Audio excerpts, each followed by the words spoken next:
So hello everyone and welcome back to Marks Up. In this particular session, we are going to extend our discussion from mitochondria towards nucleus. यानी eukaryotic cells में हम काफ़ी सारी organelles के बारे में पढ़ चुके थे। हम लोग एंडोमेम्ब्रेन सिस्टम को बहुत ही ठीक से समझ चुके थे, जिसके अंदर हमने endoplasmic reticulum, Golgi complex, lysosome और वैक्यूल को एक सीक्वेंस के अंदर देखा। Now mitochondria, chloroplast, cilia flagella, centriole, centrosome, cytoskeletal elements, nucleus, chromosome, peroxisome, ऐसी काफ़ी सारी ऑर्गेनेल्स हैं जो अभी डिस्कशन में आनी बाकी। तो इनके बारे में आज हम जानेंगे और cell the basic unit of life जो चैप्टर है उसको आज हम कंप्लीट कर देंगे। सो माइटोकॉन्ड्रिया के बारे में जो बेसिक पॉइंट्स थे वो मैं आपको बता चुका था। पहला पॉइंट ये था कि इसे power house of the cell कहा जाता है। क्यों? क्योंकि पावर हाउस का मतलब होता है ऐसा हाउस या ऐसा इलाका जो कि एनर्जी जनरेट करे। सिमिलरली माइटोकॉन्ड्रिया आपके सेल का वो इलाका है जो कि एटीपी जनरेट करता है। एंड एटीपी क्या है? ATP is your energy currency. तो आपकी बॉडी में जो भी एनर्जी आती है that is in the form of ATP. कहने का मतलब है चाहे आपको एब्जॉर्प्शन का काम करना हो, चाहे आपका ट्रांसपोर्ट का काम हो, जैसे आप देख रहे थे active transport in the last lecture. तो एक्टिव ट्रांसपोर्ट में एटीपी आपकी टूट रही थी into ADP and inorganic phosphate. तो जो एटीपी है यही टूट टूट कर आपको एनर्जी प्रोवाइड करती है आपके अलग अलग बॉडी फंक्शंस के लिए। अगर आपको मूव करना है, मस्कुलर मूवमेंट भी हो रही है, तो भी उसमें एटीपी ही अपना रोल अदा करेगा, इसीलिए इसे एनर्जी करेंसी भी कहा जाता है। तो एटीपी जो है इसे प्यार से एनर्जी करेंसी भी हम लोग बुलाते हैं। एंड ये जो एनर्जी करेंसी है ये बनती कहाँ है? ज़्यादातर जो आपकी एटीपी है वो आपके माइटोकॉन्ड्रिया के अंदर बनती है, इसीलिए इसे पावर हाउस बोल दिया गया। माइटोकॉन्ड्रिया और क्लोरोप्लास्ट जो है ये बैक्टीरिया से काफ़ी ज़्यादा सिमिलर हैं। They are similar to bacteria. Okay, similar to bacteria. और ये भी कहा जाता है कि ये दोनों यानी क्लोरोप्लास्ट और माइटोकॉन्ड्रिया पहले बैक्टीरिया ही थे। तो इसके लिए एक थ्योरी आई थी जो कि थी endosymbiotic theory. Endosymbiotic theory. Endosymbiotic theory ने क्या बोला कि एक बड़ा बैक्टीरिया था जिसे जरूरत थी कुछ असिस्टेंट्स की। वो बड़ा बैक्टीरिया खुद का खाना नहीं बना सकता था, तो उसने क्या किया, एक छोटे बैक्टीरिया को खा लिया जो कि खुद का खाना बना रहा था, विच इज साइनोबैक्टीरिया।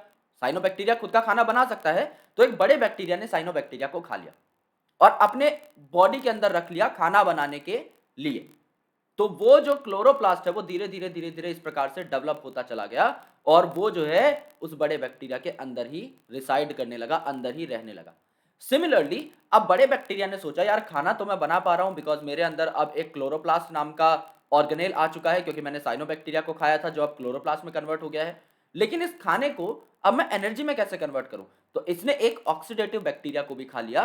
तो काफी सारे ऑक्सीडेटिव बैक्टीरिया अलग अलग टाइप के इनकॉर्पोरेट हो गए उस बड़े बैक्टीरियल सेल के अंदर, जो कि आगे चल के माइटोकॉन्ड्रिया में तब्दील हो गए। तो कहा जाता है कि एंडोसिम्बायोटिक थ्योरी के हिसाब से माइटोकॉन्ड्रिया एंड क्लोरोप्लास्ट पहले जो थे बैक्टीरियाज ही थे।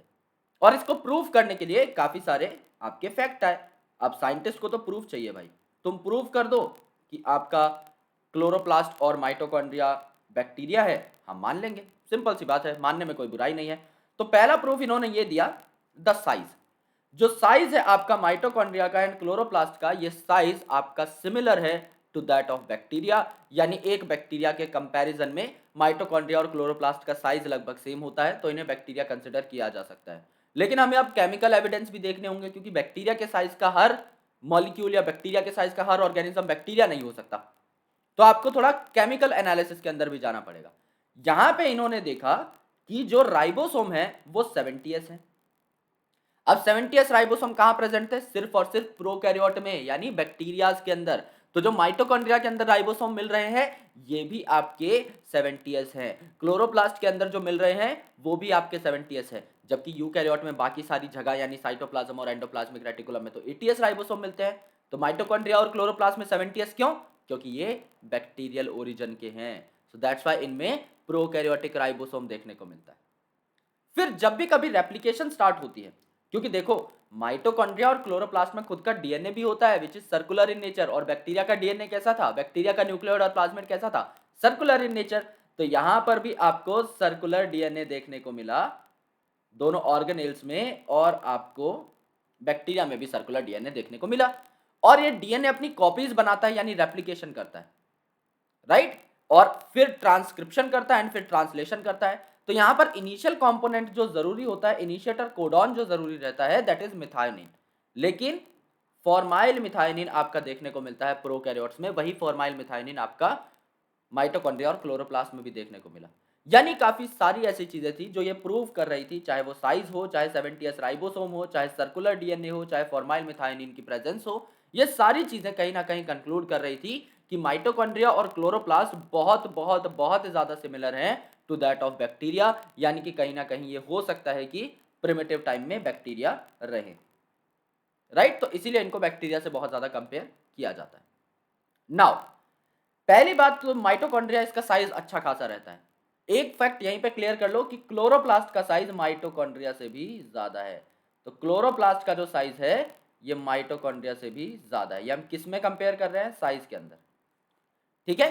तो माइटोकॉन्ड्रिया जो है these are clearly visible only when stained. आप नॉर्मली इन्हें जो है नहीं देख सकते। जब ये स्टेन्ड होते हैं ना, जब इनके ऊपर आप एक डाई डालते हो तो वो स्पेसिफिक डाई सिर्फ माइटोकॉन्ड्रिया पर जाकर चिपकती है और बाकी सेल के कंपोनेंट्स पर नहीं। समझ लीजिए पूरा का पूरा सेल है, इसमें न्यूक्लियस भी है, इसमें एंडोप्लाज्मिक रेटिकुलम भी है, इसमें वैक्यूल भी है, इसमें क्लोरोप्लास्ट भी है, माइटोकॉन्ड्रिया भी है एंड सो ऑन। अगर आपने यहाँ पर एक डाई डाली है तो वो डाई सिर्फ और सिर्फ इस रीजन में जाकर के चिपक जाएगी और यही रीजन आपको ठीक तरीके से दिखाई देगा, राइट। ये जो स्टेन्ड रीजन है यही आपको अच्छे तरीके से दिखाई देगा।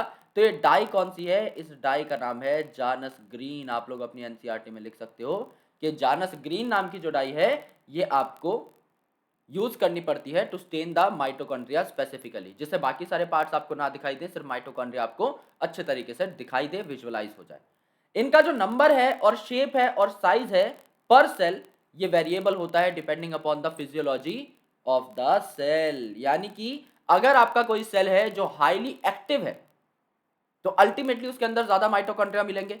समझ लीजिए आपकी बॉडी का कोई सेल है, स्किन का सेल, और बर्ड का फ्लाइट मसल का सेल है। अब ब्लड का जो फ्लाइट मसल का सेल है वो सारे दिन एक्टिव रहता है क्योंकि चिड़िया सारे दिन उड़ती रहती है और उड़ने में एनर्जी भी ज्यादा लगती है। तो माइटोकॉन्ड्रिया का जब खोज हुई थी ना, जब जब इसको डिस्कवर किया गया था तो वो फ्लाइट मसल ऑफ बर्ड में ही डिस्कवर किया गया था, क्योंकि साइंटिस्ट ने भी सबसे बेसिकली सबसे पहले यही सोचा कि माइटोकॉन्ड्रिया यानी पावर हाउस वहां मिलेगा जहां सबसे ज्यादा पावर की जरूरत है, जहां सबसे ज्यादा एनर्जी की जरूरत है। तो अल्टीमेटली एनर्जी की जरूरत उड़ने के लिए, भागने के लिए, इन सारी चीजों में लगती है।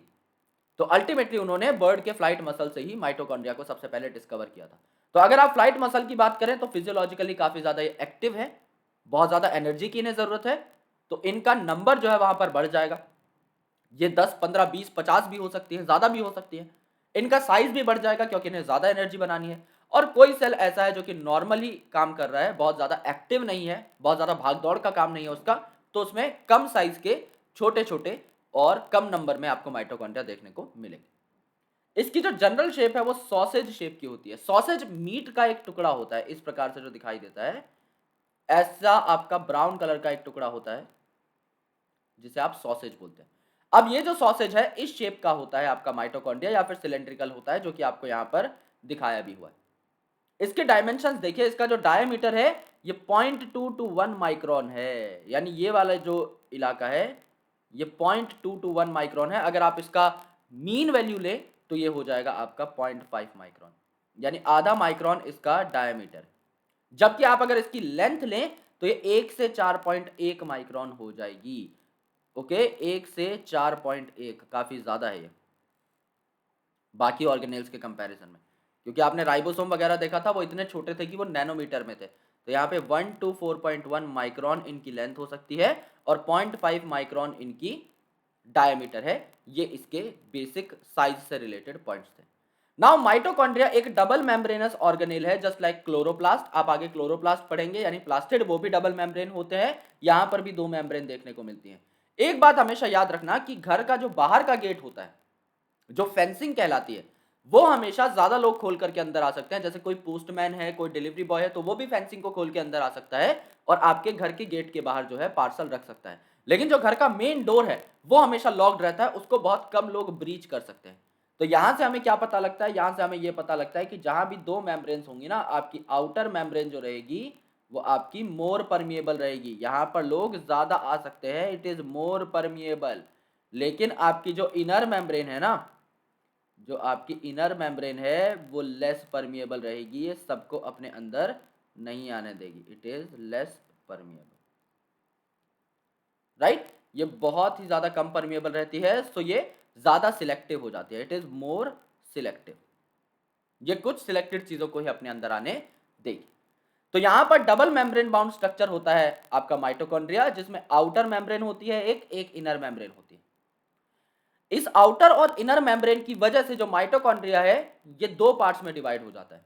ओके, दो एक्वस कंपार्टमेंट यहां पर आपको देखने को मिलते हैं, एक आउटर कंपार्टमेंट और एक इनर कंपार्टमेंट, जिसे आपने मैट्रिक्स बोल दिया।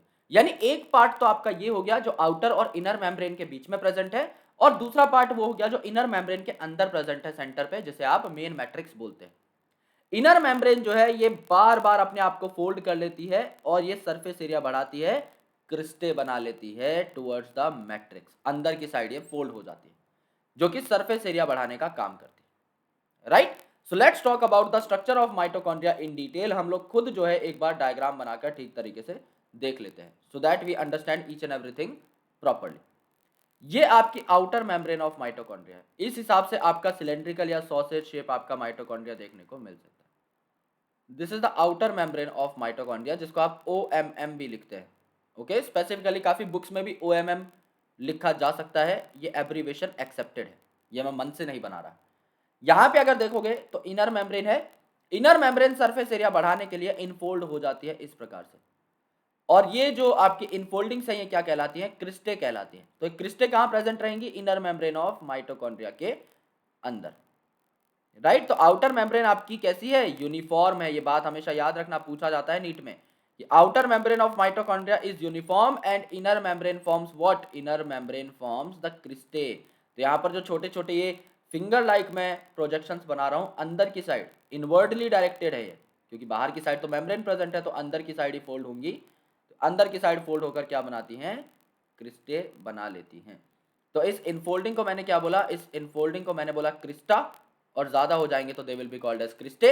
और ये जो मेम्ब्रेन है इसको मैंने क्या बोल दिया, इनर माइटोकॉन्ड्रियल मेम्ब्रेन, मैंने इसे बोल दिया। अब यहां पर दो रीजन आ गए। पहला जो रीजन है वो ये है, the region between inner membrane of mitochondria and outer membrane of mitochondria. ये जो रीजन है इसे मैंने क्या बोला, इसे मैंने बोला इंटर मेम्ब्रेनस स्पेस, इसे मैंने बोला इंटर मेम्ब्रेनस स्पेस, या फिर मैंने इसे बोला आउटर कंपार्टमेंट। और ये जो सेंटर पे जगह बचती है, ये जो पूरा का पूरा रीजन बचता है ना, ये वाला, ये पूरा का पूरा रीजन क्या कहलाता है, जो कि इनर मेम्ब्रेन ऑफ माइटोकॉन्ड्रिया के भी अंदर प्रेजेंट है, ये पूरा का पूरा रीजन कहलाता है मैट्रिक्स। इसे आप माइटोकॉन्ड्रियल मैट्रिक्स भी बोलते हैं। और इस माइटोकॉन्ड्रियल मैट्रिक्स के अंदर काफी सारे एंजाइम्स प्रेजेंट होते हैं, जैसे आपका सेल का साइटोप्लाज्म होता है ना, जिसके अंदर सारी की सारी ऑर्गेनेल्स और बची हुई चीजें प्रेजेंट रहती हैं। सिमिलरली इस मैट्रिक्स के अंदर ही बचा हुआ तामझाम आपका सारा प्रेजेंट रहेगा। मैंने आपको बताया था that mitochondria is somehow similar to the bacteria, तो इसके अंदर भी सर्कुलर डीएनए प्रेजेंट हो सकता है। तो ऐसे सर्कुलर डीएनए हम बना देते हैं माइटोकॉन्ड्रिया का। तो ये क्या हो गया, आपका सर्कुलर डीएनए हो गया, सर्कुलर डीएनए। इसके अलावा आप अगर देखोगे तो सर्कुलर डीएनए के साथ साथ माइटोकॉन्ड्रिया के पास खुद के राइबोसोम्स भी होते हैं, जो कि किस प्रकार के राइबोसोम्स हैं, जो कि आपके 70S राइबोसोम है, यानी प्रोकैरियोटिक राइबोसोम है। तो इसीलिए जो आपका माइटोकॉन्ड्रिया है, इसे प्यार से आप क्या बुलाते हैं, इसे आप प्यार से बुलाते हैं semi autonomous organelle, semi autonomous organelle. Semi autonomous organelle इसे क्यों बुलाया गया, क्योंकि मेरे दोस्त ये सेमी ऑटोनॉमस है। सेमी का मतलब हाफ यानी 50%, और ऑटोनॉमस मतलब इंडिपेंडेंट, खुद का काम खुद करने वाली। तो ये अपने आधे काम खुद कर सकती है, क्यों, क्योंकि इसके पास खुद का डीएनए भी है, एज वेल एज इसके पास खुद के राइबोसोम भी हैं, यानी कि ये ट्रांसलेशन करके इस डीएनए को प्रोटीन में भी कन्वर्ट कर सकती है। तो माइटोकॉन्ड्रिया जो है इसके पास खुद का डीएनए तो है ही है, ये खुद के प्रोटीन भी बना सकती है just because of the presence of 70S ribosome. तो ये काफी सारे अपने नेसेसरी प्रोटीन खुद ही बना लेता है। लेकिन बचे हुए प्रोटीन कहां से आएंगे, अब हाफ तो ये आपका खुद कर रहा है, लेकिन बचे हुए rest half is coded by, rest half is coded by, सबका बाप कौन है, जिसके पास मेन डीएनए है, आपका न्यूक्लियस। तो न्यूक्लियस तो सबका पिताजी है ही, तो ये भी आपका यहां पर बचा हुआ कोडिंग करता है। यानी कुछ प्रोटीन तो आपका माइटोकॉन्ड्रिया खुद बना लेगा, जिसे सेमी बोला गया है यानी हाफ, लेकिन इसका मतलब ये नहीं है कि 50% प्रोटीन खुद बनाएगा। ये मुश्किल से 15 से 20% प्रोटीन अपने खुद बनाता है। ज्यादातर जो प्रोटीन है वो कौन कोड करता है, वो न्यूक्लियस ही कोड करता है। बट सिंस ये ऑर्गेनेल बाकी ऑर्गेनेल से डिफरेंट है, क्योंकि ये कुछ ना कुछ खुद के प्रोटीन बना सकती है, तो इसे सेमी ऑटोनोमस बोल दिया गया, राइट। एंड यहां पर फिर आपके पार्टिकल्स भी प्रेजेंट रहते हैं, जिनको आप क्या बोलते हो, जिनको आप ऑक्सीसोम्स बोल देते हो। इस प्रकार से जो पार्टिकल्स हैं लगे रहते हैं, जो कि आप देखेंगे इलेक्ट्रॉन ट्रांसपोर्ट सिस्टम में कि किस हिसाब से ये एटीपी फॉर्मेशन में हेल्प करते हैं, राइट। इस हिसाब के पार्टिकल्स भी यहां पर लगे रहेंगे, जिनको आप F0 F1 पार्टिकल भी बोलकर रिप्रेजेंट करते हो, F0 F1 पार्टिकल, राइट। तो ये बेसिक स्ट्रक्चर है आपका किसका, माइटोकॉन्ड्रिया का। यहां पर सेम चीज देखने की कोशिश करो, let's visualise the very same thing. Outer membrane of mitochondria ये वाली, और इसके अंदर जो फोल्ड हो रही है ये इनर मेम्ब्रेन ऑफ माइटोकॉन्ड्रिया। अगर इनर मेम्ब्रेन फोल्ड हो रही है तो ये जो इनफोल्डिंग बनी इसको क्या बोल दिया आपने, क्रिस्टा बोल दिया। तो इस इनफोल्डिंग को क्या बोल दिया आपने, क्रिस्टा बोल दिया, ठीक है। अब यहां पर इन दो मेम्ब्रेन के बीच का जो स्पेस था इसको आपने आउटर कंपार्टमेंट बोल दिया। ये जो था आपका आउटर कंपार्टमेंट, जिसको इंटर मेम्ब्रेनल स्पेस बोला, ये आउटर कंपार्टमेंट है। और ये इनर कंपार्टमेंट है जिसके अंदर डीएनए राइबोसोम वगैरह प्रेजेंट है, इसको आपने मैट्रिक्स बोल दिया। ये आपका इनर कंपार्टमेंट है। राइबोसोम जो है आपका प्रोकैरियोटिक टाइप है, यानी 70s है। डीएनए जो है यहाँ पर बैक्टीरियल टाइप है, यानी कि सर्कुलर डीएनए प्रेजेंट है, क्लोज्ड सर्कुलर डीएनए आपको देखने को मिल रहा है। एंड यहाँ पर आपके पार्टिकल्स प्रेजेंट है F0 F1 पार्टिकल, जिनको आपने ऑक्सीसोम भी बोला। ये आपकी बेसिक ऑर्गेनाइजेशन है किसकी, माइटोकॉन्ड्रिया की। Now the two membrane have their own specific enzyme associated with the mitochondrial function। आपको पता होगा, अगर नहीं भी पता है तो कोई बात नहीं है। जो माइटोकॉन्ड्रियल मैट्रिक्स है, यहां पर क्या होता है, ये जो मैट्रिक्स है ना, यहां पर एक रिएक्शन होता है जिसको आप बोलते हैं क्रैब साइकिल, जिसको आप बोलते हैं क्रैब साइकिल। तो क्रैब साइकिल में आपका जो एसिटाइल कोएंजाइम ए होता है, ये ऑक्सैलो एसिटाइल के साथ कंबाइन करके पूरी की पूरी साइकिल तैयार कर लेता है for the formation of GTP, for the formation of FADH2 and for the formation of NADH। ये आप आगे पढ़ेंगे प्लांट फिजियोलॉजी के अंदर। आपको नहीं पता है तो आप लिख सकते हैं कि मैट्रिक्स के अंदर क्रैब साइकिल आपकी होती। तो क्रैब साइकिल के एंजाइम अलग है। और ये जो इनर मेम्ब्रेन ऑफ माइटोकॉन्ड्रिया है ना, जो क्रिस्टा है जिसके ऊपर F0 F1 पार्टिकल लगे हुए हैं, इस क्रिस्टा में आपके अलग प्रकार के रिएक्शन होते हैं। तो ये जो आपकी इनर मेम्ब्रेन ऑफ माइटोकॉन्ड्रिया थी, यहां पर क्या होता है, यहां पर आपका इलेक्ट्रॉन ट्रांसपोर्ट सिस्टम प्रेजेंट होता है, यानी इलेक्ट्रॉन ट्रांसपोर्ट चेन यहां प्रेजेंट होती है। इसके एंजाइम आपके अलग होंगे। तो आउटर और इनर मेम्ब्रेन के अलग अलग एंजाइम्स हो सकते हैं, मैट्रिक्स के भी अपने खुद के एंजाइम्स अलग होते हैं, क्योंकि सारे फंक्शन ही अलग अलग कर रही है। That is the simple logic. Matrix जो है इसमें सर्कुलर डीएनए होगा जस्ट लाइक बैक्टीरियल डीएनए। कुछ आरएनए मॉलिक्यूल्स होंगे, बिकॉज डीएनए से आरएनए बनेगा, आरएनए से प्रोटीन बनेगा, तो आरएनए भी देखने को मिलेगा आपको बीच में। राइबोसोम होंगे 70s which is also prokaryotic. And जाहिर सी बात है प्रोटीन सिंथेसिस के कंपोनेंट हैं, तो प्रोटीन भी माइटोकॉन्ड्रिया खुद के बना ही लेगा। और सबसे इंपॉर्टेंट पॉइंट जो एंडोसिम्बायोटिक थ्योरी में हम लोग और ऐड कर सकते हैं वो ये है कि आपका बैक्टीरिया जैसे फिजन से डिवाइड करता है ना, वैसे आपके माइटोकॉन्ड्रिया और क्लोरोप्लास्ट भी फिजन से डिवाइड कर सकते हैं। यानी माइटोकॉन्ड्रिया एक से दो बन सकता है खुद ही डिवाइड करके, अपने आप को दो टुकड़ों में तोड़ करके, विच इज वेरी इंटरेस्टिंग पॉइंट। तो ये बात भी हमें साफ साफ इस तरफ इशारा कर रही है कि ये बैक्टीरिया से रिलेटेड है। तो ये बाय बाइनरी फिजन डिवाइड कर सकते हैं। जैसे ये एक आपका समझ लो माइटोकॉन्ड्रिया है, जो कि हम ऐसे बनाते हैं किसी भी बुक के अंदर। आउटर मेम्ब्रेन आपकी रेगुलर, अंदर वाली आपकी थोड़ी सी कॉन्वोल्यूटेड। यहां पर ये दो टुकड़ों में टूट गया है, ये आपका एक माइटोकॉन्ड्रिया बन गया है और ये आपका दूसरा माइटोकॉन्ड्रिया बन गया। ओके, तो ये किससे डिवाइड किया, ये वाया फिजन डिवाइड किया। और बैक्टीरिया भी सेम इसी तरीके से डिवाइड करता है। जब हम सेल डिवीजन की बात करते हैं कि ये एक बैक्टीरिया था, इसके अंदर खुद का डीएनए था, ये डिवाइड किया। ये बैक्टीरिया था, इसमें डीएनए की एक कॉपी चली गई, ये दूसरा बैक्टीरिया था, इसके अंदर डीएनए की दूसरी कॉपी चली गई, एंड सो ऑन। तो फिजन से ये डिवाइड कर सकते हैं। फंक्शन क्या होता है माइटोकॉन्ड्रिया के, सबको पता है यार। अगर power house of the cell है तो ये एरोबिक रेस्पिरेशन की साइट है। रेस्पिरेशन का मतलब सांस लेना नहीं होता मेरे दोस्त, इस बात का खंडन कर दो। जो तुम सांस लेने और छोड़ने की बात करते हो that is called as breathing. और आपको लगता है कि ब्रीदिंग और रेस्पिरेशन सेम है। ब्रीदिंग का मतलब क्या होता है, ब्रीदिंग का मतलब होता है इनहेलेशन एंड एक्सहेलेशन, यानी जब आप सांस लेते हैं और छोड़ते हैं दैट इज ब्रीदिंग। लेकिन जब आपने जो सांस ली, इससे जो ऑक्सीजन आई, जब वो आपके फूड को तोड़ेगा तो that will be called as respiration. तो रेस्पिरेशन मतलब ऑक्सीडेशन ऑफ फूड, यानी अब आप खाने को तोड़ रहे हो ऑक्सीजन का इस्तेमाल करके, that is called as respiration. तो जब आप रेस्पिरेशन करते हो तो इट इज एरोबिक रेस्पिरेशन, यानी यहां पर ऑक्सीजन प्रेजेंट है, ऑक्सीजन आपके फूड को तोड़ेगा छोटे छोटे टुकड़ों में और वहां से आपकी एटीपी रिलीज हो जाएगी। दैट्स वाई इन्हें पावर हाउस बोला। ये आपके माइटोकॉन्ड्रिया का स्ट्रक्चर। Now plastid. प्लास्टिड के अंदर आपका क्लोरोप्लास्ट आता है, लेकिन प्लास्टिड अलग अलग टाइप के भी हो सकते हैं। आपकी अमाइलोप्लास्ट भी हो सकते हैं, ल्यूकोप्लास्ट भी हो सकते हैं, इलायोप्लास्ट भी हो सकते हैं, एल्यूरोप्लास्ट भी हो सकते हैं। There are variety of plastids जिनके बारे में आज हम जानेंगे। So these are found in all plant cells and in euglenoids. देखो यार कितनी प्यारी बात कही गई।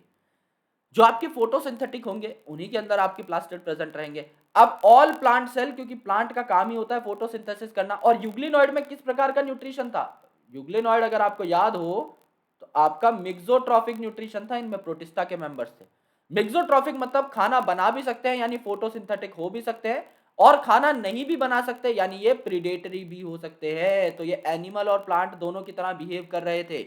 जब इनके पास लाइट थी, अपने पिगमेंट्स का इस्तेमाल करके खाना बना रहे थे, देवर बिहेविंग एज अ प्लांट। और जब इनके पास लाइट नहीं थी, ये शिकार कर रहे थे, देवर बिहेविंग एज एन एनिमल। तो इन्हें क्या कहा गया था? यूग्लिना को क्या कहा गया था? Connecting link between plant and animal. तो ये क्या थे यूग्लिनॉइड्स? ये आपके कनेक्टिंग लिंक थे between plants and animals, right. ये बड़े होते हैं साइज में, तो इन्हें स्पेसिफिकली स्टेन नहीं करना पड़ता, क्योंकि आपने देखा था माइटोकॉन्ड्रिया का साइज काफी कम था। माइटोकॉन्ड्रिया का जो डायमीटर था वो 0.5 माइक्रोन के आसपास था, और अगर आप लेंथ देखेंगे तो वो 1 to 4.1 माइक्रोन थी। यानी एवरेज अगर आप निकालेंगे 1 और 4 के बीच का, तो लगभग 2.5 आपका एवरेज यहां पर लेंथ निकलेगी। लेकिन अगर आप बात करें क्लोरोप्लास्ट की, so it is far more bigger as compare to that of mitochondria. तो ये माइक्रोस्कोप के अंदर आसानी से दिख जाते हैं। और ये पिगमेंट्स भी कंटेन करते हैं। जैसे क्लोरोप्लास्ट है तो क्लोरोफिल कंटेन करेगा, right. There are a lot of pigments which are carried by different kind of plastids. अब देखो यार, यहां पर based on the type of pigment ये 3 प्रकार के होते हैं। क्लोरोप्लास्ट, नाम ही क्लोरोप्लास्ट है तो क्या कंटेन करेंगे? क्लोरोफिल कंटेन करेंगे। साथ में हल्के फुल्के कैरोटिनॉइड्स भी यहां पर देखने को मिल सकते हैं। क्रोमोप्लास्ट ये कलरफुल कंपोनेंट्स कैरी करते हैं अदर देन क्लोरोफिल। तो यहां पर आपका कैरोटिनॉइड्स तो देखने को मिल ही सकते हैं, कैरोटिनॉइड तो देखने को मिल ही सकते हैं, इसके साथ साथ जेंथोफिल वगैरह भी देखने को मिल सकते हैं। एंड आपके ल्यूकोप्लास्ट, ल्यूकोप्लास्ट मतलब ये आपका ल्यूको है, जैसे कि आप बोलते हो कलरलेस। आपके सेल्स को ही देख लो ना, अगर आप आरबीसी की बात करते हो so it is called as erythrocyte. Erythro का मतलब होता है रेड, और जब आप डब्ल्यूबीसी की बात करते हो तो इट इज ल्यूकोसाइट। तो ल्यूकोसाइट को आप क्या बोल रहे हो? व्हाइट ब्लड सेल, यानी ल्यूको का मतलब व्हाइट है, यानी काइंड ऑफ कलरलेस। तो यहां पर भी ल्यूकोप्लास्ट है, यानी ऐसा प्लास्टिड है जो कि ल्यूको है कलर में, यानी कलरलेस है, व्हाइट है। तो कलरलेस है तो इसके अंदर कोई कलर्ड पिगमेंट नहीं होगा। ये स्टोरेज का काम करते हैं, स्टोरेज का काम करते हैं। तो क्रोमोप्लास्ट है, देखो यहां पर ये आपको ऑरेंजिश रेडिश दिखाई दे रहे हैं, किस वजह से? आपका कैरोटिनॉइड और जेंथोफिल की वजह से।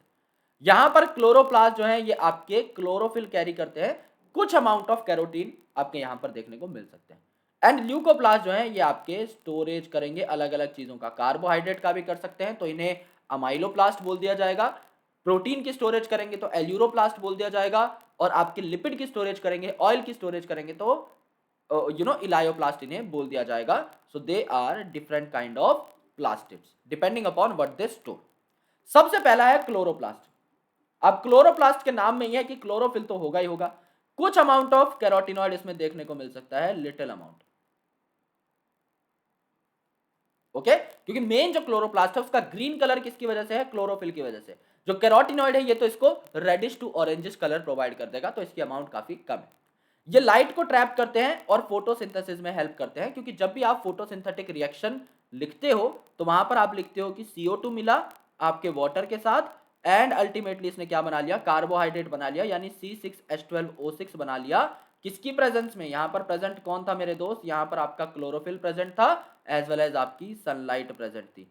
तो ये जो क्लोरोफिल है मेरे दोस्त, ये आपको यहां पर देखना है कि इस क्लोरोफिल के बिना आपका रिएक्शन पूरा नहीं हो सकता फोटोसिंथेसिस का। So it is very very essential for the completion of photosynthesis process और the photosynthetic reaction. Second important thing is chromoplast. Chromo का मतलब ये होता है क्रोमा, यानी कलर। तो यहां पर आपके फैट सोल्यूबल कैरोटिनॉइड तो प्रेजेंट होंगे। अब ये यहां पर लार्ज अमाउंट में, पहले छोटे थे अब ये कलरफुल है, इनका रेड ऑरेंज कलर हो सकता है, जस्ट कि गाजर का जो कलर होता है that is just because of carotenoid. And यहाँ पर ज़ेंथोफिल भी देखने को मिल सकते हैं। तो कैरोटीन तो एक प्रकार का कैरोटीनॉइड ही है, ज़ेंथोफिल भी यहाँ पर हो सकता है जो कि इन्हें येलोइश, ऑरेंज या रेडिश कलर दे सकते हैं, जैसे कि आपको कैरेट वगैरह में देखने को मिल जाता है। तो यहाँ पर हम मार्क भी कर देते हैं, फॉर एग्जाम्पल कैरेट। ल्यूकोप्लास्ट, अब ल्यूको का मतलब क्या है, कलरलेस या व्हाइट। तो ये कलरलेस प्लास्टिड होते हैं, काफी अलग अलग इनकी शेप और साइजेस होती हैं, लेकिन ये स्टोरेज का मेन काम करते हैं, इनका काम पिगमेंट रखना नहीं है। तो डिपेंड करता है कि स्टोर क्या करते हैं, उस बेसिस पर इनका नाम रखा जाएगा। जैसे amyloplast, amylo word is related to starch, it is related to sugar, right, because starch जो है उसकी दो यूनिट्स होती हैं, अमाइलोज एंड अमाइलोपेक्टिन, दोनों में ही अमाइलो वर्ड आता है। तो amylo word is itself related to starch, तो ये स्टार्च स्टोर करेंगे, जैसे कि पोटैटो के अंदर जो स्टार्च स्टोर होता है that is stored in amyloplast. Elaioplast, elaioplast के अंदर देखो अल्फाबेट कौन कौन से हैं, ओ आ गया, यहाँ पे आई आ गया एंड एल आ गया। ओके, एल आई ओ आ गया, इसको अरेंज कर लो, इसको अरेंज करोगे तो ऑयल बन जाएगा, बिल्कुल बन जाएगा। तो ऑयल एंड फैट कौन स्टोर करता है, इलायोप्लास्ट, नाम में ही आंसर है। एल्यूरोप्लास्ट, जब हम देख रहे थे मोनोकॉट का एम्ब्रियो, उस टाइम पर हमने एक लेयर देखी थी जो कि एंडोस्पर्म को सेपरेट कर रही थी बचे हुए एम्ब्रियो से। उस लेयर को आप क्या कह रहे थे, एल्यूरॉन लेयर। और एल्यूरॉन लेयर किसकी बनी हुई थी, एल्यूरॉन लेयर बनी हुई थी प्रोटीन की। तो एल्यूरो is a word that means protein, एल्यूरो word का मतलब ही प्रोटीन होता है। तो ये आपका प्रोटीन को स्टोर करेगा, यानी हर चीज में लॉजिक है, अभी तक हमने किसी भी चीज का रट्टा नहीं मारा है, राइट। और ये सारी जो प्लास्टिड होती है they can inter convert, they can inter convert, कोई नया अगर इनके बीच में आ जाता है पिगमेंट, तो ये दूसरे तरीके के प्लास्टिड में कन्वर्ट हो सकते हैं। जैसे कि यहां पर समझ लीजिए आपका अमाइलोप्लास्ट है जिसमें कोई पिगमेंट नहीं है, इसमें अगर आप थोड़े बहुत क्लोरोफिल ऐड कर दोगे, it can behave as chloroplast, right, क्योंकि इनका स्ट्रक्चर लगभग लगभग सेम होता है। So this is proplastid, proplastid मतलब अभी इसने कुछ बनाया नहीं है, राइट। देन ये आपका इशियोप्लास्ट बना सकता है। इशियोप्लास्ट क्या है, etioplast is called as the precursor of chloroplast. तो प्रोप्लास्टिड से इशियोप्लास्ट बन सकता है जो कि आगे चल के क्या बनाता है, क्लोरोप्लास्ट बना सकता है। ओके, सो यहां पर अगर आप देखेंगे क्लोरोप्लास्ट आपका कन्वर्ट हो सकता है क्रोमोप्लास्ट में, तभी मैंने बोला they can be interconverted, and उल्टा भी हो सकता है, काफी बार chromoplast can also get converted into chloroplast. तो क्रोमोप्लास्ट जिसमें ज़ेंथोफिल कैरोटीन है, क्लोरोप्लास्ट जिसमें आपका क्लोरोफिल है, ल्यूकोप्लास्ट जिसमें कोई पिगमेंट नहीं है, लेकिन ये स्टोरेज करेगा किस चीज की, अमाइलोप्लास्ट यानी स्टार्च की, इलायोप्लास्ट यानी ऑयल की, और एल्यूरोप्लास्ट जिसको प्रोटीनोप्लास्ट भी बोला जाता है जो कि प्रोटीन की स्टोरेज करेगा। इसे एल्यूरोप्लास्ट भी हम लोग लिख देते हैं ऑब्लिक लगा करके। ये सारी चीजें आपको प्लास्टिड में देखने को मिली। Now the most common plastid जो आपको पढ़ना होता है, जो कि प्लांट्स में सबसे ज्यादा अबंडेंट होता है, इसे आप क्लोरोप्लास्ट बोलते हैं, क्योंकि plants are green in colour, most of the plants, क्यों, just because of the chloroplast, और वो फोटोसिंथेटिक होते हैं इसी क्लोरोप्लास्ट की वजह से। So these are double membrane bound organelles which are mainly found in the mesophyll cells of the leaves. Photosynthesis कौन शो करता है, लीव्स शो करती हैं, क्योंकि लीव्स हरी हैं कलर में, और लीव्स हरी किस वजह से हैं, आपकी मेसोफिल सेल के अंदर प्रेजेंट क्लोरोप्लास्ट की वजह से। तो मेसोफिल सेल्स वो सेल्स होते हैं जिनके अंदर मैक्सिमम नंबर ऑफ क्लोरोप्लास्ट देखने को मिलते हैं। मेसोफिल सेल के अंदर 20 से 40 नंबर ऑफ क्लोरोप्लास्ट भी देखने को आपको मिल सकते हैं, इतने ज्यादा अबंडेंट होते हैं इनके अंदर क्लोरोप्लास्ट, राइट। अब ये जो क्लोरोप्लास्ट है लेंस शेप हो सकते हैं, ओवल हो सकते हैं, या स्फेरिकल हो सकते हैं, या डिस्क शेप हो सकते हैं, रिबन लाइक हो सकते हैं, डिपेंडिंग अपॉन ये किस इंडिविजुअल में प्रेजेंट है। जैसे कि यहां पर ये आपके ओवल है या फिर राउंड है shape, right. So they can B of variety of shape. कोई ऑर्गेनिज्म अगर इलोंगेटेड है तो उसके अंदर ये रिबन लाइक या फिर इलोंगेटेड भी हो सकते हैं। मोस्ट कॉमन जो इनकी शेप देखने को मिलती है वो ओवल और राउंड ही है। इनका जो साइज है उसमें लेंथ इनकी 5 से 10 माइक्रोन है। इसको कंपेयर कर लो यार आप माइटोकॉन्ड्रिया से। माइटोकॉन्ड्रिया की जो लेंथ थी वो 1 to 4.1 माइक्रोन थी, यानी 1 to 4.1 का अगर आप मीन निकालें तो कितना हो जाता है, 2.5 माइक्रोन, यानी 2.5 माइक्रोन। और यहां पर अगर आप मीन निकालें तो 5 से 10 माइक्रोन है, मीन क्या निकलेगा आपका 7.5 के आसपास, यानी 3 गुना तो आपकी लेंथ बड़ी होगी। एवरेज नंबर अगर हम देखें तो 3 गुना तो इसकी लेंथ बड़ी है माइटोकॉन्ड्रिया से। और विड्थ कितनी थी हमारी, मीन विड्थ थी 0.5 माइक्रोन माइटोकॉन्ड्रिया के अंदर। यहां पर अगर आप देखोगे 2 से 4 का मीन कितना निकलता है, 3 माइक्रोन, यानी 6 गुना बड़ा हो जाएगा आपका क्लोरोप्लास्ट। यानी क्लोरोप्लास्ट विड्थ में अराउंड 6 गुना बड़ा है माइटोकॉन्ड्रिया से, और लेंथ में अराउंड 3 गुना बड़ा है माइटोकॉन्ड्रिया से। ओवरऑल अगर आप देखें तो 4-5 गुना बड़ा होता है ये साइज में, तो ये आसानी से दिख जाता है माइक्रोस्कोप के अंदर। तो लास्ट टू लास्ट स्लाइड में हमने एक लाइन भी पढ़ी थी कि आसानी से दिख जाते हैं। तो ये क्यों दिख जाते हैं? They are large size, they are easily observable under microscope. क्यों? इनका साइज है ही 5 से 6 गुना बड़ा, किससे? आपके माइटोकॉन्ड्रिया से। जबकि mitochondria is a big organelle, उससे भी इतने बड़े हैं साइज में, तो ये आसानी से दिख जाएंगे। इनका नंबर बहुत ही ज्यादा डिफरेंट हो सकता है। जैसे कोई अगर सेल है जो बहुत छोटा है, जैसे कि क्लेमाइडोमोनास, तो अब क्लेमाइडोमोनास है ही यूनिसेलुलर, तो एक ही सेल है क्लेमाइडोमोनास के अंदर। तो ये आपका क्लेमाइडोमोनास है, कुछ ऐसा दिखाई देता है। इसके अंदर इस प्रकार की एक कप शेप जो क्लोरोप्लास्ट है वो देखने को मिलता है। ओके, कप शेप्ड क्लोरोप्लास्ट देखने को मिला, राइट। एंड आपके जो मीजोफिल सेल हैं जहां पर ये सबसे अबंडेंट होते हैं, मैंने आपको एग्जैक्ट नंबर बताया था कि ये 20 से 40 भी हो सकते हैं पर सेल, क्योंकि वहां पर तो इनका मेन काम है, तो इनका नंबर भी वेरी कर सकता है। क्लोरोप्लास्ट जो है यहां पर भी आपकी दो मेम्ब्रेन होती हैं, सो it is also a dual membrane bound organelle. अब जो दो मेम्ब्रेन है उसमें से जो इनर मेम्ब्रेन है ये लेस परमिएबल है, यानी अंदर वाली मेम्ब्रेन तो देखो कम आने देगी चीजों को। मैंने आपको एग्जांपल बताया था फेंसिंग का, कि कोई भी डिलीवरी बॉय है या फिर कोई भी आपका पोस्टमैन है, वो बाहर वाली फेंसिंग को तो क्रॉस कर सकता है, ब्रीच कर सकता है, लेकिन अंदर आपके घर के घुसने के लिए उसे बेल दबानी पड़ेगी। आप सिलेक्टेड लोगों को अंदर ले सकते हैं, राइट। तो यहां पर इनर मेम्ब्रेन जो है ये तो आपकी लेस परमिएबल है, मतलब वेरी सिलेक्टिव इट इज, ये बहुत ज्यादा सिलेक्टिव है। लेकिन जो आउटर मेम्ब्रेन है ना, ये आपकी ठीक ठाक परमिएबल होती है, चीजों को अंदर आने दे सकती है। सो जो स्पेस है limited by inner membrane of chloroplast is called as stroma.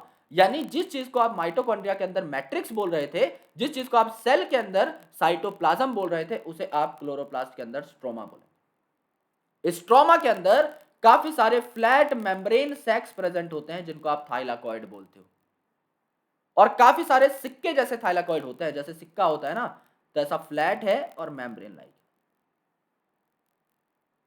Right. ये आपका थाइलाकॉइड कहलाता है। और काफी सारे सिक्के जब आप एक के ऊपर एक के ऊपर एक रख देते हैं ना, ऐसे आप स्टैक ऑफ कॉइन्स बना देते हो, तो इसे आप क्या बोलते हो? इस पूरे के पूरे पार्ट को आप क्या बोलते हो? ग्रेना बोलते हो। इस पूरे पार्ट को आप बोलते हो grana, right. So membrane of thylakoid encloses a space called lumen. यानी ये जो थाइलाकॉइड मेम्ब्रेन है इसके बीच का जो स्पेस है ना, ये वाला, इसे आप क्या बोलेंगे? थाइलाकॉइड ल्यूमेन बोलेंगे। And chlorophyll pigment are present in thylakoid. ये जो थाइलाकॉइड की मेम्ब्रेन है इसके ऊपर क्या है? आपका क्लोरोफिल प्रेजेंट होगा। तो एक बार हम अपने हाथों से बनाकर देख लेते हैं इस सारे के सारे सिस्टम को, and after that we will be talking about what's written in the book. Okay, तो ग्रीन कलर का हम लोग इस्तेमाल कर लेते हैं क्योंकि एक हरी भरी सी ऑर्गेनेल है। तो यहां पर हम लोग सबसे पहले एक सर्कुलर आउटलाइन बना लेते हैं।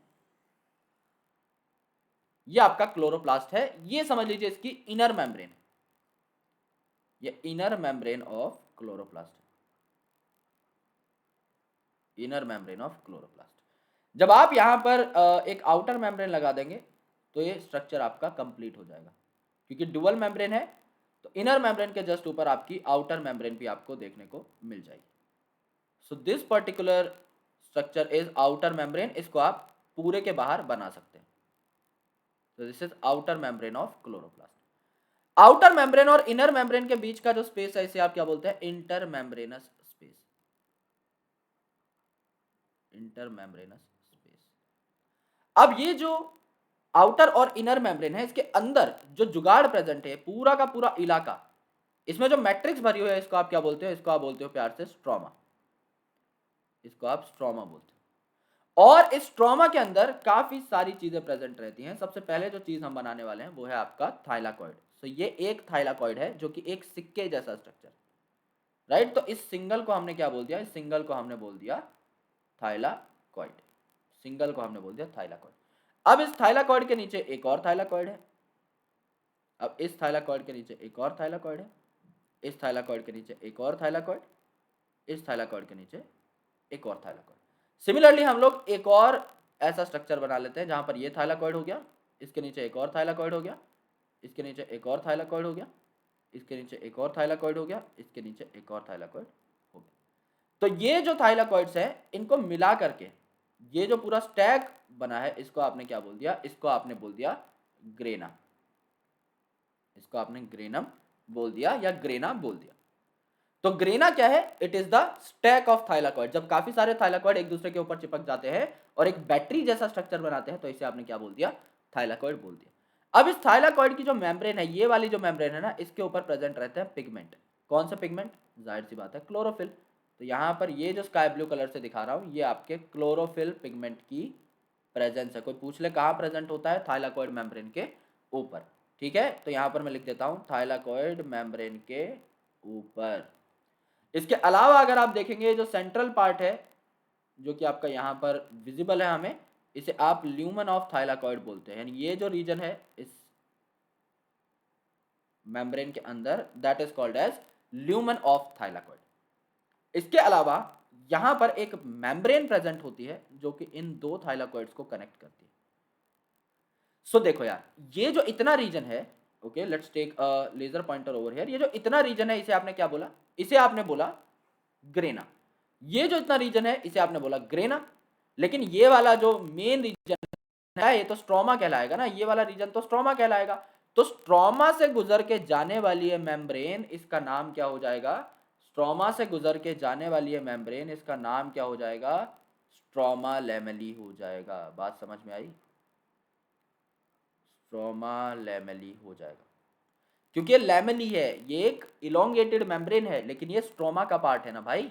ये तो दो ग्रेना को कनेक्ट कर रही है लेकिन पास तो स्ट्रोमा से ही हो रही है, बीच का रीजन तो स्ट्रोमा ही कहलाएगा ना। तो ये आपकी स्ट्रोमा लेमेली कहलाती है जो दो थाइलाकॉइड्स को या फिर दो ग्रेनम्स को साथ में जोड़ती है।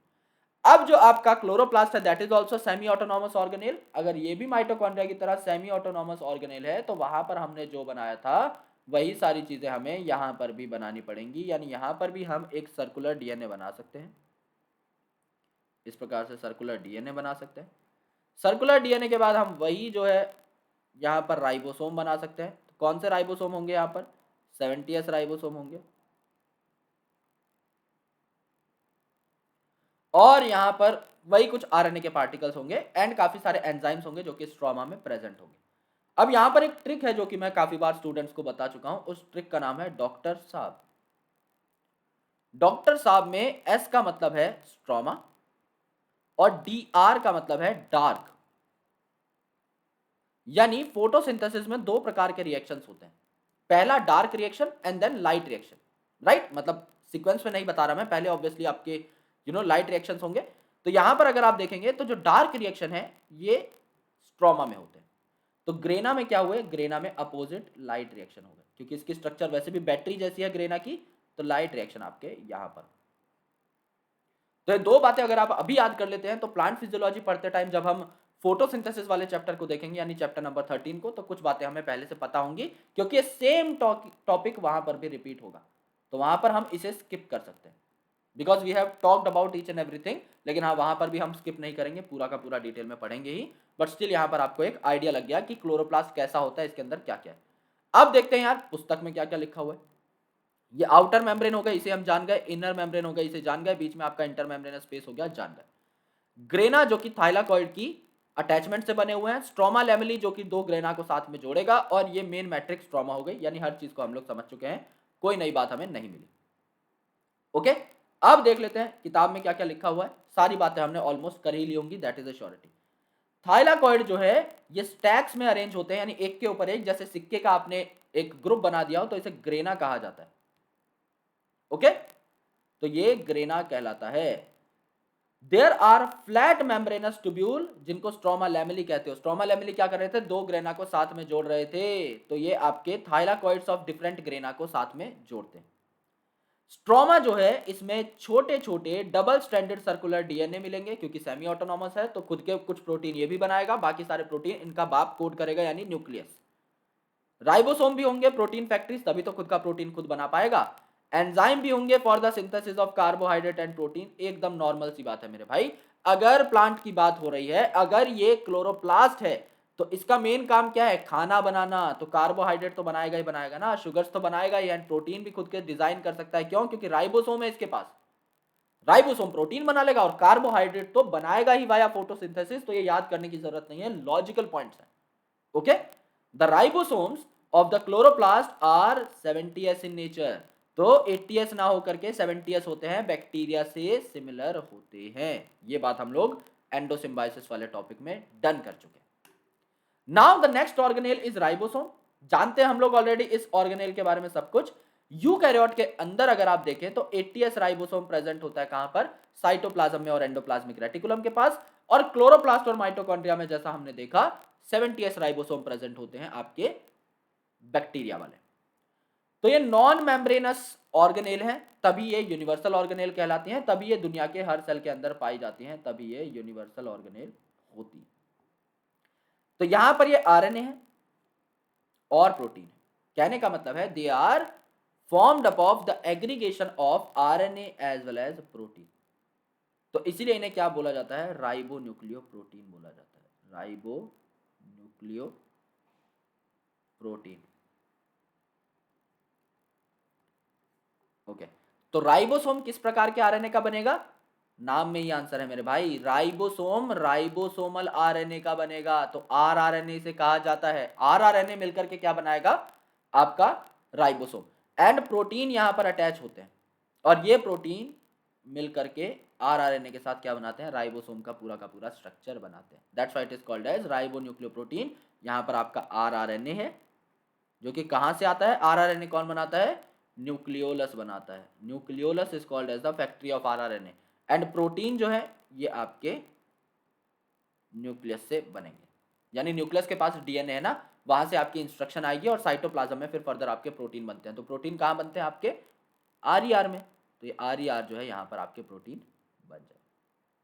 ओके, न्यूक्लियस से आपका जो डीएनए है वो आरएनए में कन्वर्ट होगा, आरएनए फिर आपका बाहर आ जाएगा ट्रांसक्रिप्शन के बाद और प्रोटीन में कन्वर्ट हो जाएगा, प्रोटीन आपका साइटोप्लाज्म में बनता है। ये बात आपको याद करनी है। जॉर्ज पैलेड नाम के साइंटिस्ट ने इन्हें डिस्कवर किया था 1953 में सबसे पहले, यानी इलेक्ट्रॉन माइक्रोस्कोपी जब आई थी उस टाइम पर, इसलिए इन्हें पैलेड पार्टिकल्स भी कहा जाता है। ये बात भी हम लोग देख चुके थे, ये पैलेड साहब है, जॉर्ज पैलेड इनका नाम। तो राइबोसोम आपके फ्री भी हो सकते हैं, जिन्हें आप क्या कहते हैं, साइटोसोलर राइबोसोम, क्योंकि ये साइटोसोल के अंदर प्रेजेंट है, और ये आपके रफ एंडोप्लाज्मिक रेटिकुलम से भी एसोसिएटेड हो सकते हैं। दोनों के दोनों जो राइबोसोम हैं, दोनों के दोनों 80s होते हैं, क्योंकि ये स्पेसिफिकली यूकैरियोट के अंदर ही पाए जा रहे हैं। लेकिन नोट, अगर ये राइबोसोम क्लोरोप्लास्ट और माइटोकॉन्ड्रिया के हैं, अगर ये राइबोसोम क्लोरोप्लास्ट के एंड माइटोकॉन्ड्रिया के हैं, तो ये जो आपके राइबोसोम हैं ये कैसे हो जाएंगे, ये आपके 70s हो जाएंगे, ये आपके 70s हो जाएंगे। यानी यूकैरियोट के अंदर कोई पूछ ले कि किस प्रकार के राइबोसोम होते हैं, 80s बोल देना कॉन्फिडेंस है, लेकिन एक बार क्लोरोप्लास्ट और माइटोकॉन्ड्रिया को ध्यान में रखते हुए ये भी बोल देना कि 80s होते हैं, लेकिन आपके एंडोप्लाज्मिक रेटिकुलम से एसोसिएटेड, एंड साइटोसोल में 70s भी हो सकते हैं आपके क्लोरोप्लास्ट माइटोकॉन्ड्रिया के अंदर, ये भी आपको मेंशन करना पड़ेगा। तो यहां पर मैंने आपको इवन और ऑड नंबर का कॉन्सेप्ट बताया था कि जो 70s राइबोसोम है, यहाँ 7 एक ऑड नंबर है, तो इसकी जो सब यूनिट्स है वो कौन सी है, 50s जहां पर 5 ऑड है, एंड 30s जहां पर 3 ऑड है। सिमिलरली जो 80s राइबोसोम है यूकैरियोट का, यहाँ पर 8 इवन है, तो इसकी जो सब यूनिट्स है यहाँ पर 60s 6 इवन है, एंड 40s यहाँ पर 4 इवन। ओके, तो यहाँ पर जो 80s राइबोसोम है इसमें 60s और 40s नाम की 2 यूनिट होंगी, यही आपको दिखाई हुई। अब देखो जो 40s सब यूनिट है यहाँ पर 16s आरआरएनए है, यानी आरआरएनए तो यहाँ पर प्रेजेंट है ही, इसके अलावा क्या है आपके लगभग 30 के आसपास प्रोटीन भी है। तो आरआरएनए और प्रोटीन के जुड़ने से क्या बना, राइबोन्यूक्लियोप्रोटीन बना ना, इनसे मिलकर के आपका राइबोसोम बना है। तो क्या आप इसे आरआरएनए प्लस प्रोटीन बोल सकते हो, बिल्कुल बोल सकते हो। सिमिलरली यहाँ पर जो बड़ी यूनिट है 60s, इसके अंदर 28s आरआरएनए, 5.8s आरआरएनए और 5s आरआरएनए प्रेजेंट है, और 45 के आसपास प्रोटीन है, क्योंकि बड़ी यूनिट है, लार्जर यूनिट है, तो इसमें ज्यादा आरआरएनए है, ज्यादा ही इसके अंदर प्रोटीन, राइट। ये यूनिट्स आप याद करना चाहें तो कर सकते हैं, नहीं भी याद है तो कोई भी प्रॉब्लम नहीं है, कोई आपसे पूछेगा नहीं, that is a surety, right. अब बात आती है साइटोस्केलेटन की। साइटोस्केलेटन, साइटो का मतलब वही सेल, एंड स्केलेटल का मतलब आपको बेस, आपको फ्रेम तैयार करके देंगे एलिमेंट्स। तो साइटोस्केलेटल एलिमेंट्स क्या हैं, ये बेसिकली अलग अलग टाइप के प्रोटीन्स हैं जो कि आपके सेल में प्रेजेंट होते हैं, और इन प्रोटीन्स पर आपकी सारी की सारी ऑर्गेनेल्स टिकी हुई होती है। क्या आपने कभी सोचा है एक सेल है उसके अंदर तो एक्वस कंपार्टमेंट है, यानी उसके अंदर पानी पानी प्रेजेंट है, आपके साइटोसॉल में पूरा का पूरा पानी है, और कुछ एंजाइम्स हैं। तो उसके अंदर ऑर्गेनेल्स एक फिक्स्ड पैटर्न में किस हिसाब से टिकी हुई होती हैं या फिर चीजों की मूवमेंट किस हिसाब से हो पाती है। जैसे स्पाइडरमैन एक जाला छोड़ता है और उस जाले को छोड़ करके चिपक जाता है ना दूसरी जगह पे, उसी प्रकार से आपके सेल के अंदर एक जाल मौजूद है। ओके, आपके सेल के अंदर इस प्रकार का एक जाल मौजूद है और ये जो जाल है आपके सेल को डेंसिटी भी प्रोवाइड करता है और यहां पर इन्हें रिजिडिटी और स्ट्रेंथ भी प्रोवाइड करता है। इन जालों के ऊपर सारी की सारी जो ऑर्गेनेल्स है वो टिकी हुई होती हैं, चिपकी हुई होती हैं और इन्हीं के ऊपर ये घूमती रहती हैं, इन्हीं के ऊपर ये चल सकती हैं। बिकॉज जब तक फ्रिक्शन नहीं होगी आप चल ही नहीं पाओगे। एक ऐसा फ्लोर है जो कि टाइल्स का बना हुआ है, बहुत ही ज्यादा चिकनी टाइल्स का, उसके ऊपर आपने तेल भी डाल दिया और बहुत ज्यादा ग्रीस डाल दिया, आप उसके ऊपर कभी नहीं चल पाओगे। लेकिन एक खुरदुरा जो सरफेस है या फिर नॉर्मल भी टाइल्स हैं तो फ्लोर टाइल्स के ऊपर आप आसानी से चल पड़ोगे, बिकॉज वहां पर आपको थोड़ी सी ग्रिप मिल गई है। तो यहां पर ग्रिप के लिए, स्ट्रेंथ के लिए क्या प्रेजेंट होते हैं, आपके फाइब्रस स्ट्रक्चर प्रेजेंट होते हैं जो कि प्रोटीनेशियस है नेचर में, यानी कि प्रोटीन है और कुछ नहीं। ओके, लंबे लंबे पतले पतले प्रोटीन।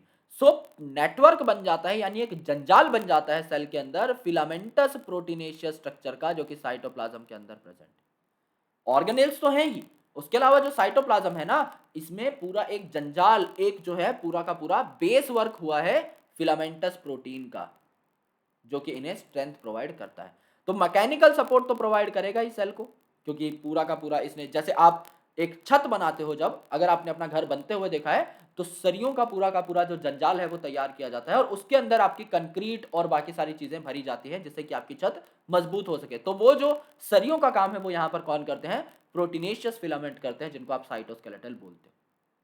ओके, तो सपोर्ट तो देंगे ही देंगे पूरे सेल को, मोटिलिटी में भी हेल्प करते हैं। मोटिलिटी में हेल्प कैसे करते हैं मेरे भाई, सर ये तो स्ट्रेंथ में हेल्प करते हैं, तो मोटिलिटी में कैसे, आपके जो फ्लैजेला और सिलिया होते हैं किसके बनते हैं, माइक्रोट्यूब्यूल के बनते हैं, राइट।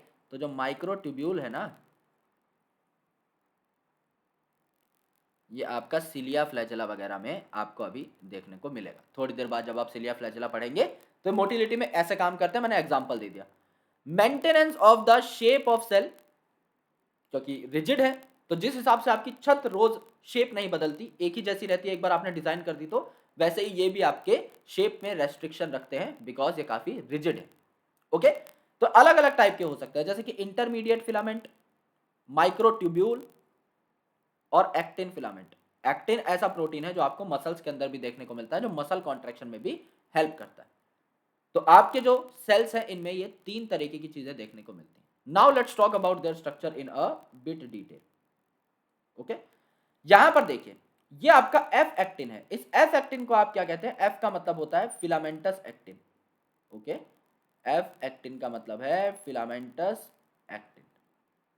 दूसरा यहां पर जी एक्टिन है। जी एक्टिन का मतलब क्या है, जी एक्टिन का मतलब रहता है globular actin. Okay, globular actin. तो यहां पर मेरे दोस्त जो आपका ग्लोबुलर एक्टिन है वो कुछ इस प्रकार का दिखाई देता है, इस प्रकार का।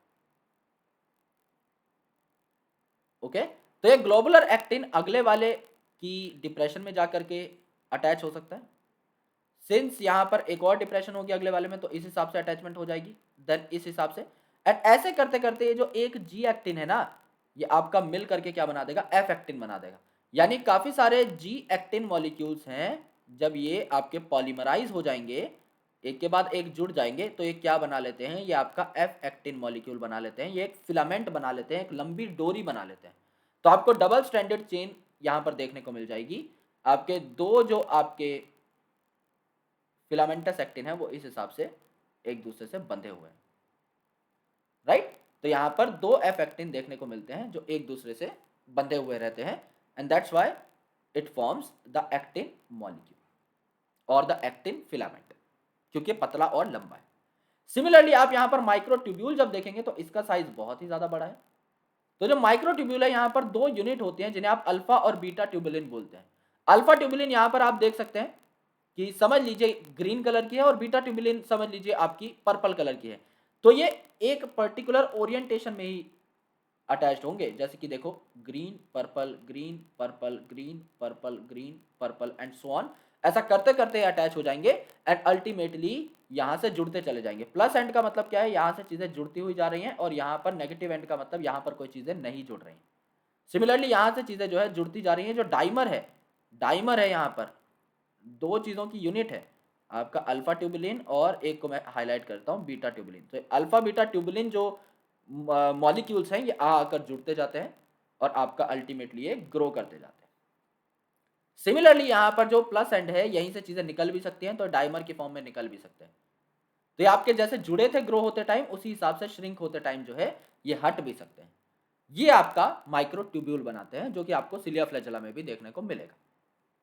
इंटरमीडिएट फिलामेंट, इंटरमीडिएट फिलामेंट में एक टेट्रामेरिक ऑर्गेनाइजेशन होती है। यहाँ पर पाइप लाइक स्ट्रक्चर है, तो दो आपको देखने को मिल रहे हैं पीले वाले पाइप है, और दो आपको देखने को मिल रहे हैं यहाँ पर ये वाले पाइप, ओके, ब्राउन कलर के। सो अल्टीमेटली इसी प्रकार की आपको प्रोजेक्शंस जुड़ती हुई दिखाई दे जाएंगी, एंड ये पूरा का पूरा फिलामेंट तैयार कर लेंगी जुड़ जुड़कर। यानी टेट्रामर चार जो यूनिट्स होंगी, चार चार जो इनकी यूनिट्स होंगी, ये जुड़ जुड़कर एक पूरा फिलामेंट बना लेंगे, जिसे इंटरमीडिएट फिलामेंट बोला जाता है। नाउ इनका साइज क्या रहता है? When it comes to size, तो साइज सबसे ज्यादा किसका रहेगा? साइज सबसे ज्यादा रहेगा माइक्रोट्यूब्यूल का। इंटरमीडिएट फिलामेंट इसका नाम क्यों रखा गया? क्योंकि इंटरमीडिएट है साइज में। और माइक्रो फिलामेंट जो है, जिसको आप एक्टिन फिलामेंट बोल रहे हो, ये सबसे छोटा है। इसे एक्टिन फिलामेंट या फिर माइक्रो फिलामेंट भी बोल सकते हो। तो एक्टिन फिलामेंट जो है, इसका डायमीटर अगर आप देखेंगे माइक्रो फिलामेंट का, तो ये आपका 6 नैनोमीटर के आसपास देखने को मिलता है, 5 से 6 नैनोमीटर।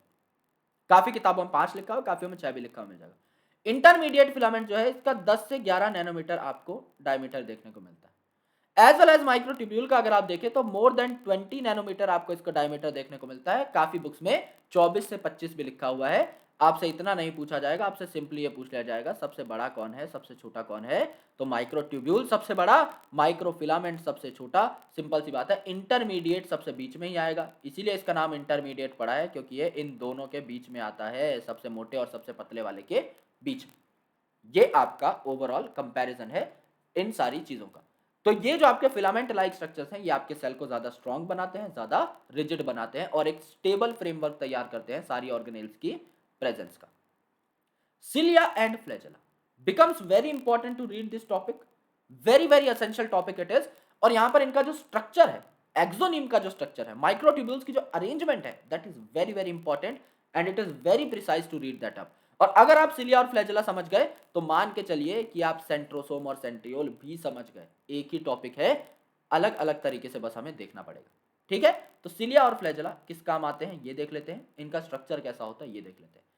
तो ये हेयर लाइक आउटग्रोथ्स होती हैं सेल मेम्ब्रेन की, ओके, क्योंकि सबसे जो अटैचमेंट वाला रीजन है, यहां से तो ये निकले, एंड इनके ऊपर मैंने आपको बताया था कि जो सेल मेम्ब्रेन है इनको कवर करके रखती है, तो कवर्ड बाय प्लाज्मा मेम्ब्रेन। तो क्यों बोला जाता है कि ये आउटग्रोथ है सेल मेम्ब्रेन की? क्योंकि इनको सेल मेम्ब्रेन कंप्लीट कवर करती रहती है। तो सेल मेम्ब्रेन आउटग्रो होती है इस फिलामेंट के साथ। जो सबसे बड़ा पार्ट होता है ना एक फ्लैजेला का, जिसे हम फिलामेंट कह रहे थे, जब प्रोकैरियोट में हमने पढ़ा था तो 3 पार्ट देखे थे। सबसे एंड पे जो इन्हें जोड़ेगा सेल वॉल वाले रीजन से, ये आपकी बेसल बॉडी कहलाती है, जो कि बेस पे प्रेजेंट है। देन बीच में क्या होता है? बीच में आपका हुक होता है, बीच में आपका हुक होता है, और सबसे बाहर क्या रहता है? सबसे बाहर आपका फिलामेंट रहता है, जो कि सबसे लंबा स्ट्रक्चर है। तो जितना बड़ा फिलामेंट रहेगा ना, उसके ऊपर आपकी मेम्ब्रेन भी आउटग्रो होती है, इसीलिए इसे एक्सटेंशन ऑफ सेल मेम्ब्रेन बोला। एक्सटेंड कौन हो रहा है? Cell membrane. ठीक है, तो सिलिया क्या है? सिलिया वो छोटे छोटे स्ट्रक्चर हैं which work like ores, ores का काम करते हैं, यानी झुंड में हिलते हैं इस प्रकार से। तो ये कॉज करते हैं द मूवमेंट ऑफ सेल और the surrounding fluid. Most of the time ये सराउंडिंग फ्लूइड की ही मूवमेंट कराते हैं। यानी ये जो है इस प्रकार से एक लाइनिंग के ऊपर प्रेजेंट रहेंगे कैविटी के अंदर, और अपने आसपास के फ्लूइड को हिला देंगे, तो उस फ्लूइड के अंदर जो सामान रहेगा वो भी हिलता हिलता एक डायरेक्शन में चला जाएगा। ओके, तो सिलिया क्या करते हैं? कोऑर्डिनेटेड मूवमेंट करते हैं। क्यों? क्योंकि इनका साइज बहुत छोटा है। अगर साइज बहुत छोटा है तो इन्हें बहुत ही ज्यादा रॉबस्ट एफर्ट्स लगाने पड़ते हैं, सबको मिलकर एक साथ, जब जाके मूवमेंट होती है। लेकिन फ्लैजेला साइज में बहुत लॉन्गर होता है। तो ये क्या है? ये सेल मूवमेंट करा सकता है। जैसे आपका कोई भी सेल है, उसमें अगर एक फ्लैजेला है, चाहे वो फ्लैजिलेटेड बैक्टीरियम हो, चाहे वो फ्लैजिलेटेड यूकैरियोटिक सेल हो, एक फ्लैजेला भी अगर है और वो अच्छे से फ्लैटर कर रहा है, तो पूरे सेल की मूवमेंट करा सकता है। Flagella of prokaryote and eukaryote are structurally different. जो प्रोकैरियोट का फ्लैजेला है, किस प्रोटीन का मिलकर बना है? ये आपका फ्लैजेलिन प्रोटीन का बना है। एंड यूकैरियोट का जो फ्लैजेला है, किस प्रोटीन का बना है? ये ट्यूबुलिन प्रोटीन का बना है। ट्यूबुलिन प्रोटीन, नाम याद आया? ट्यूबुलिन, माइक्रो ट्यूब्यूल मैंने आपको बोला था मोटिलिटी में काम आ रहा था, तो ट्यूब्यूल से ट्यूबुलिन वर्ड आया है। ट्यूबुलिन प्रोटीन यानी माइक्रोट्यूब्यूल का मिलकर बना हुआ है। पीछे जाकर देखते हैं एक बार, right. Let's talk about this. यहां पर देखो क्या बोला गया है कि मोटिलिटी में काम आ रहा है क्योंकि माइक्रोट्यूब्यूल फ्लैचेला बनाता है। तो ट्यूब्यूल क्या है आपका? ट्यूबुलिन प्रोटीन, ये आपका फ्लैजेला बनाता है यूकैरियोट्स में, जबकि फ्लैजेलिन प्रोटीन बना रहा है आपका प्रोकैरियोट्स के अंदर। That is quite important thing to understand, right. तो दैट्स वाई आपके स्ट्रक्चरली डिफरेंट होते हैं। तो यहां पर दोस्तों 9+2 अरेंजमेंट भी देखने को मिलती है। तो 9+2 का मतलब क्या है? यहाँ पर डबलेट जो है, ये दो दो यूनिट्स जो है ये आपकी 9 होंगी नंबर में। देखो 1 2 3 4 5 6 7 8 9, इनका नंबर कांस्टेंट है। तो ये जो डबलेट्स हैं इन्हें आप पेरीफेरल डबलेट्स बोलते हो, क्योंकि चारों ओर प्रेजेंट है ना, आपकी सर्कुलर रिज पे प्रेजेंट है और दो दो के पेयर में है, तो इन्हें पेरीफेरल डबलेट बोला और इनका नंबर है 9। और ये जो दो सिंगलेट हैं ये आपके सेंटर पर प्रेजेंट रहेंगे, तो इनको आप सिंगलेट बोलते हुए, दो होते हैं नंबर में। तो 9+2 अरेंजमेंट यहां पर आपको देखने को मिलती है, राइट। लेकिन यहां पर जो आपकी बेसल बॉडी है, यहां पर आपको 9 आपको डबलेट देखने को मिलेंगे। सेंट्रल पार्ट पे आपको कोई सिंगलेट यूजुअली देखने को नहीं मिलता।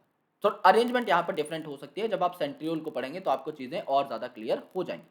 सो now let's talk about the axonemal structure. इनके एक्सोनिम की स्ट्रक्चर देखते हैं जो सबसे ज्यादा क्रिटिकल है, पढ़ना आपको यही है, राइट। तो सिलिया और फ्लैजेला जो है ये कवर्ड होते हैं प्लाज्मा मेम्ब्रेन से, क्योंकि इन्हें कहा गया है the extensions of plasma membrane, right. तो जब जब आपका सिलिया फ्लैजेला बढ़ेगा तब तब आपके प्लाज्मा मेम्ब्रेन की जो लेंथ है वो भी उसके साथ बढ़ती रहेगी। Now their core is called as axoneme which has many microtubules running parallel to the long axis। यानी यहां पर क्या हुआ है, यहां पर ये जो मेरा पेन है लेट से, ये अगर एक माइक्रोट्यूब्यूल है और इसके साइड में ये जो आपका बेसिकली क्लिकर है, ये एक माइक्रोट्यूब्यूल है, तो एकदम पैरेलल ही जाते हैं। तो हम क्या करके देख रहे हैं, यहां पर इस डायग्राम को काट करके देख रहे हैं। This is rod like structure, okay. इस रॉड लाइक स्ट्रक्चर को मैंने ऊपर से काट दिया, तो मेरे को अगर मैं यहां से ऑब्जर्व करूंगा इस पेन को, तो मुझे क्या दिखाई देगा? सिर्फ और सिर्फ एक सर्कल दिखाई देगा, मुझे नीचे का पार्ट नहीं दिखाई देगा। तो ये एक रॉड है जो कि मैंने आपकी स्क्रीन में इस प्रकार से घुसा रखी है, लंबी रॉड। इसका सिर्फ ऊपर वाला पार्ट मुझे दिखाई दे रहा है, नीचे से ये बहुत मोटा है और बहुत लंबा पार्ट आपको दिखाई देगा अगर आप इसको लॉन्गिट्यूडनल वे में देखोगे। लेकिन अभी आप इसको ऐसे ऑब्जर्व कर रहे हो तो आपको सिर्फ एक सर्कुलर रिज दिखाई दे रही है, ये एक लंबे से फ्लैजेला का कटा हुआ पार्ट, ओके। तो यहां पर देखो मेरे भाई, यहां पर एक्सोनिम में 9 पेयर ऑफ डबलेट्स होते हैं, 9 पेयर ऑफ डबलेट्स। यानी डबलेट जो है ये आपके 9 देखने को मिलेंगे पेरी पेरी पर। तो दे आर रेडियली अरेंज, यानी रेडियस से बिल्कुल बराबर दूरी पर, और ये पेरीफेरल माइक्रोट्यूब्यूल्स कहलाते हैं क्योंकि ये चारों ओर हैं। तो यहां पर इन्हें क्या कहा जाता है? ए और बी माइक्रोट्यूब्यूल कहा जा सकता है। So this is a microtubule, ये आधा जो है ये बी, कंप्लीट वाला A B, A B and so on, A B and so on. ये भी आपका ए बी हो गया, बना ही लेते हैं सारा का सारा, थोड़ा टाइम लग जाएगा, कोई दिक्कत नहीं है। ए बी एंड लास्ट वाला हो गया आपका ए बी। इनको अगर आप काउंट करेंगे तो ये जो है आपके कितने हो जाएंगे? Just count this up. ये वाला जो है ये आपका हो गया पहला, ये वाला जो है आपका हो गया दूसरा, ये वाला हो गया आपका तीसरा, ये वाला हो गया आपका चौथा, ये वाला हो गया आपका पांचवा, ये वाला हो गया आपका छठा, ये वाला हो गया आपका सातवां, ये वाला हो गया ओके सातवां, ये वाला हो गया आपका आठवां, एंड ये हो गया आपका 9। तो 9 क्या हो गए? ये वाले आपके पेरीफेरल माइक्रोट्यूब्यूल्स यानी डबलेट, यानी ये पेयर है ना, ए और बी के फॉर्म में है, तो दैट्स वाई इन्हें हमने डबलेट बोला है। और ये आपके पेरीफेरल है, यानी आपके पेरी पेरी पे अरेंज है, आपके चारों ओर बिल्कुल मेम्ब्रेन के पास किनारे पे अरेंज है। सबसे बाहर ये प्लाज्मा मेम्ब्रेन से कवर होते हैं, इसमें कोई दिक्कत ही नहीं है, प्लाज्मा मेम्ब्रेन इनको कोट करके रखती है।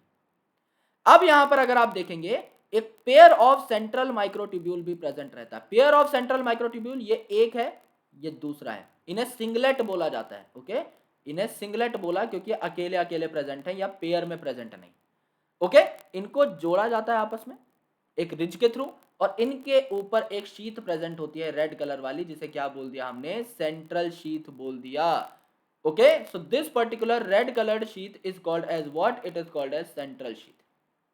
सेंट्रल शीथ आपके सेंट्रल माइक्रोट्यूब्यूल्स को कवर करती है। So this is called as 9+2 array. 9+2 array मतलब 9 आपके कौन हो गए, 9 आपके हो गए पेरिफेरल माइक्रोट्यूब्यूल्स, जो कि डबलेट के फॉर्म में प्रेजेंट है। दो क्या हो गए आपके सेंट्रल माइक्रोट्यूब्यूल्स, जो कि आपके सिंगलेट की फॉर्म में प्रेजेंट है, सेंटर पे प्रेजेंट है, which are surrounded by a central sheath. ये आपके यहां पर हो गए। अब अगली चीजें देखो, जो सेंट्रल ट्यूब्यूल है they are connected by bridges and are enclosed by central sheath, यानी यहां पर एक तो ब्रिज ने इन्हें कनेक्ट कर रखा है, और दूसरा यहां पर रेड कलर की सेंट्रल शीथ भी है जो कि इन्हें घेरे हुई है। It is connected to one of the tubule of each peripheral doublet by radial spoke. Thus there are 9 radial spoke. क्या हुआ यहां पर, बात सुनने की कोशिश करो। It is connected to one of the tubule of each peripheral doublet. यानी ये जो peripheral doublet है, इसका जो main doublet होगा ना, ये complete वाला, इससे एक रेडियल स्पोक नाम का डंडा निकलता है जो कि इसे सेंट्रल शीथ से जोड़ता है।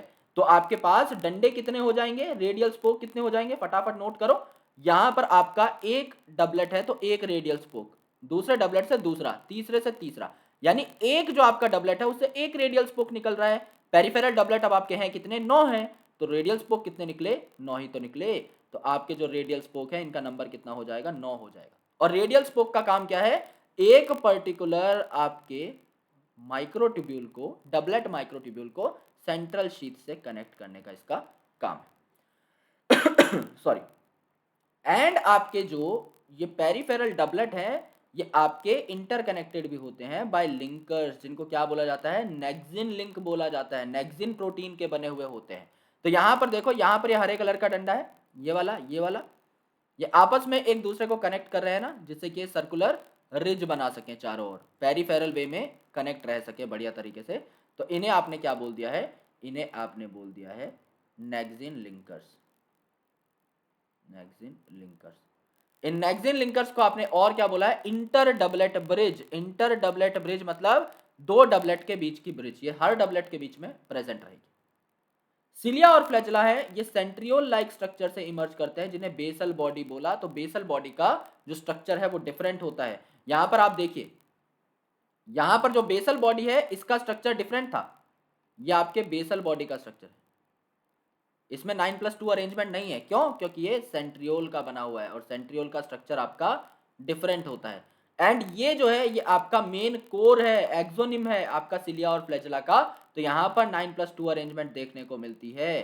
तो 9+2 अरेंजमेंट हमें सिलिया फ्लैचेला के फिलामेंट में देखने को मिली, लेकिन ये जो बेसल बॉडी थी इसमें देखने को नहीं मिली, क्योंकि बेसल बॉडी किसकी बनती है, बेसल बॉडी यहां पर बनती है मेरे भाई किसकी, आपकी सेंट्रियोल की। ओके, सेंट्रियोल लाइक स्ट्रक्चर की।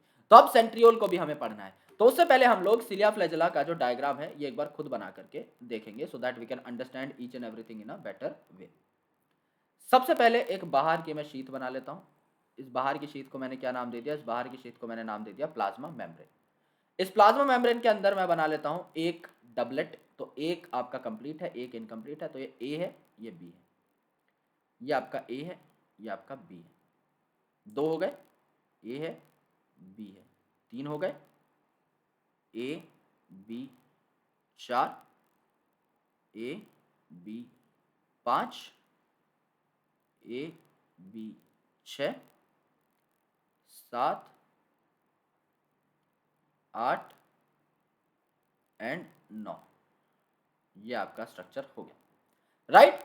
इसके सेंटर पर सिंगलेट प्रेजेंट है, जिनका नाम है सिंगलेट माइक्रोट्यूब्यूल्स, ये आपके ऐसे प्रेजेंट है। अब यहां पर क्या क्या हुआ देखो, सबसे पहले यह है आपकी प्लाज्मा मेम्ब्रेन। प्लाज्मा मेम्ब्रेन के बाद यह है आपका डबलेट माइक्रोट्यूब्यूल, और ये डबलेट माइक्रोट्यूब्यूल कितने हैं, ये डबलेट माइक्रोट्यूब्यूल नंबर में है पूरे के पूरे 9। ये आपका पहला है। इसके बाद अगर आप देखोगे यह है दूसरा, तीसरा, चौथा, पांचवा, छठा, सातवां, आठवां एंड 9वां, ये आपके डबलेट हो गए। अब इन डबलेट्स को कनेक्ट करने के लिए बीच में कौन आता है, इंटर डबलेट ब्रिज, जिसको आप नेक्सिन लिंक भी बोलते हो। तो यहां पर इंटर डबलेट ब्रिज आ गई, ये वाली, जो कि एक छोटी वाली माइक्रोट्यूब्यूल को बड़ी वाली माइक्रोट्यूब्यूल से कनेक्ट करती है। ओके, राइट, एक का ये छोटा वाला है तो दूसरे का बड़ा वाला हो गया, इसे आपने क्या बोल दिया, इंटर डबलेट ब्रिज या nexin link, inter doublet bridge. ठीक है, ये आपने यहाँ पर देखा। अब यहाँ पर जो सिंगलेट है, इनके बीच में भी ब्रिज प्रेजेंट रहेगी, इसे बोल देंगे इंटर सिंगलेट ब्रिज। और इंटर सिंगलेट ब्रिज के बाद यहाँ पर जो चारों ओर स्ट्रक्चर प्रेजेंट रहेगा, इसे आपने क्या बोला, इसे आपने बोला सेंट्रल शीथ। इसे आपने बोला सेंट्रल शीथ। अब ये जो सेंट्रल शीथ है, ये एक बड़े वाले माइक्रोट्यूब्यूल से कनेक्ट होती है बाय रेडियल स्पोक। तो यहाँ पर एक डंडा रहेगा जिसको रेडियल स्पोक बोल दिया, यहाँ पर भी रहेगा, यहाँ पर भी रहेगा, यहाँ पर भी रहेगा, यहाँ पर भी रहेगा, यहाँ पर भी रहेगा, एंड सो ऑन, सब पे रहेगा। जहाँ भी आपको दिख सकता है उस हर जगह पर आपको रेडियल स्पोक देखने को मिला। तो यहाँ पर क्या है, आपको रेडियल स्पोक देखने को मिल गया। राइट, ये आपका स्ट्रक्चर किसका है, ये आपका स्ट्रक्चर है सिलिया और फ्लैजेला का। अरेंजमेंट क्या है, यहाँ पर 2 सिंगलेट है और 9 आपके डबलेट हैं, तो 9+2 अरेंजमेंट आपको यहाँ पर देखने को मिली। ये आपका ओवरऑल स्ट्रक्चर है जिसे आप एक्सोनीम बोलते हैं। Now it comes to the next topic which is very very vital, that is centrosome and centriole.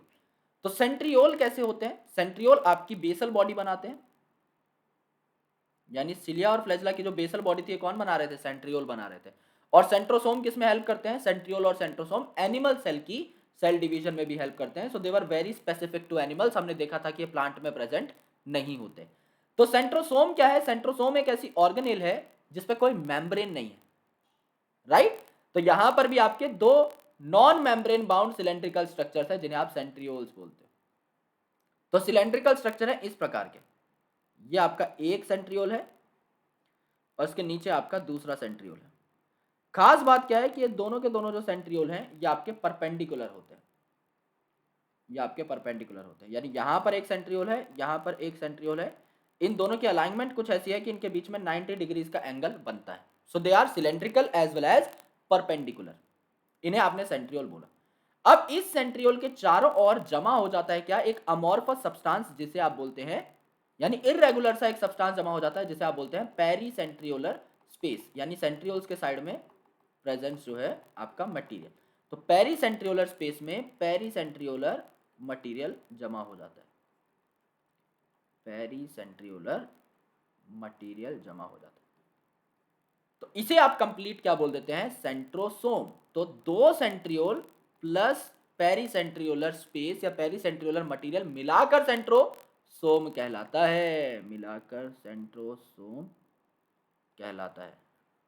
तो सेंट्रियोल क्या है, ये जो इकलौता स्ट्रक्चर आपको देखने को मिल रहा है यहां पर, ये जो इकलौता स्ट्रक्चर है इस अकेले को सेंट्रियोल बोला, ये जो इकलौता स्ट्रक्चर है इस अकेले को सेंट्रियोल बोला। लेकिन जब ये 2 सेंट्रियोल परपेंडिकुलरली जमा हो गए और इनके आसपास आपका पेरीसेंट्रियोलर स्पेस आ गया, पेरीसेंट्रियोलर सब्सटेंस आ गया, पेरीसेंट्रियोलर मैट्रिक्स आ गई, तो इस पूरे को हमने क्या बोला, सेंट्रोसोम बोला। बात समझ में आई, डिफरेंस समझ में आ जाना चाहिए। जो पेरीसेंट्रियोलर स्पेस के बाद बना है दैट इज सेंट्रोसोम, और सेंट्रियोल इकलौते ये सिलेंड्रिकल स्ट्रक्चर्स कहला सकते हैं, सिंगल सिंगल भी सेंट्रियोल ही कहलाएंगे। तो पेरीसेंट्रियोलर मटेरियल आके इन दोनों परपेंडिकुलर सेंट्रियोल्स के आसपास जमा हो जाता है सेंट्रोसोम बनाने के लिए। सेंट्रियोल परपेंडिकुलर प्रेजेंट रहेंगे, they are made up of 9 evenly spaced peripheral fibrils of tubulin, यानी जो ट्यूबुलिन प्रोटीन था जो कि आपका बना रहा था सिलिया और फ्लैजेला, वही 9 जो आपके ट्यूबुलिन्स हैं वो आकर के जुड़ जाएंगे। जैसे 9+2 अरेंजमेंट थी आपकी यहाँ पर, वही जो 9 है वो आपके यहाँ पर देखने को मिल जाएंगे पेरिफेरल पोजीशन पे ही, यानी सेम सिलिया और फ्लैजेला वाली अरेंजमेंट है। Each peripheral fibril is a triplet, लेकिन यहाँ पर डबलेट नहीं है, ये ट्रिपलेट है। और एडजेसेंट ट्रिपलेट जो है एक दूसरे से जुड़े हुए हैं, जैसे वहां पर इंटर डबलेट ब्रिज थी, यहां पर इंटर ट्रिपलेट ब्रिज हो सकती है। अब देखो जो सेंट्रल पार्ट है ऑफ द सेंट्रियोल, ये प्रोटीन का बना रहता है और इसे हब कहते हैं।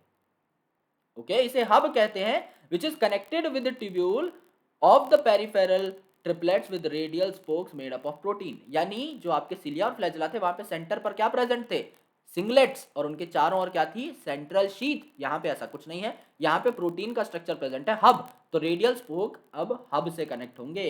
सेंट्रियोल क्या क्या करता है, पहला तो बेसल बॉडी बनाता है सिलिया और फ्लैजेला की, ये बात हम पहले से पढ़ के आ चुके हैं। स्पिंडल फाइबर बनाता है जो कि एनिमल सेल डिवीजन में काम आते हैं, इसीलिए सिर्फ एनिमल में पाया जाता है। तो स्पिंडल अपरेटस किससे बनता है, सेंट्रियोल से बनता है। तो एनिमल सेल डिवीजन में ये काम आता है, स्पेसिफिकली एनिमल में, इसीलिए इस वर्ड को मैंने अलग से हाईलाइट किया है। प्लांट के अंदर सेंट्रियोल्स नहीं देखने को मिलते। तो ये देखो, ये आपका एक सेंट्रियोल है, ये इसकी एक्सिस है, ये दूसरा सेंट्रियोल है, इसकी एक्सिस है, तो बीच में एंगल कितना बन रहा है, यहाँ पे एंगल बन रहा है 90 डिग्री का। और इनके चारों ओर ये पीले पीले कलर का स्पेस है, ये पीले पीले कलर का स्पेस क्या है मेरे दोस्त, ये पीले पीले कलर का स्पेस जो है आपका पेरीसेंट्रियोलर मटेरियल है, जो कि मिल करके कंप्लीट अब ये सेंट्रोसोम बना चुका है। अब इसका डायग्राम एनसीईआरटी में नहीं है, तो हाथ से बनाना पड़ेगा भाई, तो हाथ से मेरे साथ साथ एक बार एक कॉपी में बना लेना और उसको अपनी एनसीईआरटी में अटैच कर लेना, ठीक है। अब यहां पर देखो, ये आपका बाउंड्री बना ली हमने। अब बाउंड्री पर सबसे पहले क्या अटैच है, पेरिफेरल ट्रिपलेट्स। अब यहां पर क्या है, एक ये है, 2 और 3, इस हिसाब की अरेंजमेंट है। अब ट्रिपलेट है, अब ये डबलेट नहीं है, तो 1 2 3, 1 2 3, ये आपका हो गया चौथा ट्रिपलेट, ये आपका हो गया पांचवा ट्रिपलेट, ये आपका हो गया छठा ट्रिपलेट, ये हो गया आपका सातवां ट्रिपलेट, ये हो गया आपका आठवां ट्रिपलेट, एंड ये हो गया आपका नौवां ट्रिपलेट। अब ये जो ट्रिपलेट हैं ये आपस में कैसे कनेक्ट होंगे, वही जैसे इंटर डबलेट ब्रिज थी वैसे इंटर ट्रिपलेट ब्रिज है। ये आपकी इस प्रकार से जो सबसे आसपास यूनिट्स प्रेजेंट होंगे ट्यूबुलिन की उन्हें कनेक्ट कर देगा। ये आपके ट्रिपलेट कनेक्ट हो गए इंटर ट्रिपलेट ब्रिज से। ओके, तो यहां पर इंटर ट्रिपलेट ब्रिज है, इंटर ट्रिपलेट ब्रिज, ये आपका ट्रिपलेट है जो कि 9 है नंबर में। ओके, अब देखो मेरे भाई, सेंटर पे क्या था, सेंटर पे अब आपका हब प्रेजेंट है which is proteinaceous in nature. कोई यहां पर माइक्रोट्यूब्यूल नहीं है, राइट, कोई आपके सिंगलेट माइक्रोट्यूब्यूल डबलेट माइक्रोट्यूब्यूल ऐसा कोई चक्कर नहीं है, ये हब है जो कि प्रोटीन का बना हुआ होता है, नेचर इसका प्रोटीनेशियस है। अब इस हब से क्या होंगे, ये माइक्रोट्यूब्यूल्स कनेक्टेड हो जाएंगे ट्रिपलेट वाले, ये वाला ऐसे, ये वाला ऐसे, ये वाला ऐसे, एंड सो ऑन। कार्टव्हील जैसी अपीयरेंस देंगे, जैसे आपका पहिया होता है ना एक पर्टिकुलर कार्ट का, वैसी अपीयरेंस आपको देंगे। जैसे आपने युद्ध वगैरह में देखा भी होगा, रामायण महाभारत में इसी प्रकार के जो रथ के पहिए थे वो होते थे, इस प्रकार की आपकी अरेंजमेंट रहती है। कार्ट व्हील जैसी अरेंजमेंट यहाँ पर आपको देखने को मिली। ये क्या है आपके, अब रेडियल स्पोक्स हैं। अब रेडियल स्पोक का नंबर कितना होगा भाई, अगर एक ट्रिपलेट से एक स्पोक निकल रहा है तो यहाँ पर भी तो रेडियल स्पोक का नंबर 9 ही होगा ना, जो कि इन्हें सेंट्रल प्रोटीनेशियस हब से कनेक्ट कर रहा है, सेंट्रल प्रोटीनेशियस हब से कनेक्ट कर रहा है। एक तो 2 पॉइंट इसमें याद करने, एक तो क्या आपका कार्ट व्हील लाइक अपीयरेंस है, okay, wheel cart wheel like appearance है। दूसरा यहाँ पर यह बात हो गई कि 9 तो आपके ट्रिपलेट प्रेजेंट है लेकिन सेंटर पर कुछ भी नहीं है, तो 9+2 अरेंजमेंट ना होकर के 9+0 अरेंजमेंट, ये आपका सेंट्रियोल का स्ट्रक्चर हो जाता है। अब देखो यार, यहाँ पर हम जब पहले पढ़ रहे थे तो हमने 9+0 देखा था लेकिन नजरअंदाज कर दिया था, मैंने आपको बताया था बाद में पढ़ाऊंगा, राइट। ये देखो बेसल बॉडी जो बनाता है सेंट्रियोल लाइक स्ट्रक्चर, यहाँ पे 9 तो हैं आसपास, कि सिलिया फ्लैजिला की बात हो रही है तो डबलेट यहाँ पर दिखाया गया है। एनिमल सेल में अलग से जब होता है तो ट्रिपलेट का काम करता है। यहाँ पर देखो मेरे भाई, यहाँ पर आपका सेंटर पे कुछ भी नहीं, तो ये 9+0 अरेंजमेंट सेंट्रियोल की, सेम अरेंजमेंट हमने जस्ट अभी देख भी ली। ओके, सो ये आपका क्या है, सेंट्रोसोम एंड सेंट्रियोल हो जाता है। Now the most important organelle which is often called as the brain of a cell, that is nucleus. Nucleus को डिस्कवर किया था रॉबर्ट ब्राउन साहब ने। तो आपने इनिशियली 2 नाम पढ़े थे, रॉबर्ट हुक साहब का जिन्होंने एक डेड सेल देखा था यानी कॉर्क सेल देखा था, एंड उसके बाद आपने नाम पढ़ा था एंटोन वॉन ल्यूवेनहॉक साहब का जिन्होंने लिविंग सेल देखा था। तो रॉबर्ट हुक और ब्राउन में कभी कंफ्यूज मत होना। हुक साहब ने क्या किया था, रॉबर्ट हुक साहब ने सेल को डिस्कवर किया था, जबकि आपके जो बेसिकली रॉबर्ट ब्राउन साहब है इन्होंने आपके न्यूक्लियस को डिस्कवर किया था। So nucleus was first described by Robert Brown in 1831. 1831 में सबसे पहले न्यूक्लियस को डिस्कवर करके डिस्क्राइब करने का काम किन्होंने किया, रॉबर्ट ब्राउन साहब ने किया। The material of the nucleus stained by the basic dyes was given a name chromatin by Fleming. Fleming साहब ने क्रोमेटिन शब्द दिया किस चीज के लिए, न्यूक्लियस के अंदर आपका काफी सारा सामान प्रेजेंट होता है जो कि आपका इस प्रकार से एक्सटेंडेड फॉर्म में रहता है। So this extended form in which the DNA is present, इसे आपका क्रोमेटिन कहा जाता है, right. So normally a cell has only one nucleus, लेकिन जरूरी नहीं है कि सब में एक न्यूक्लियस हो। काफी ऐसे सेल हैं जिनमें एक भी न्यूक्लियस प्रेजेंट नहीं रहता, जैसे कि आपके आरबीसी है, मैमेलियन आरबीसी।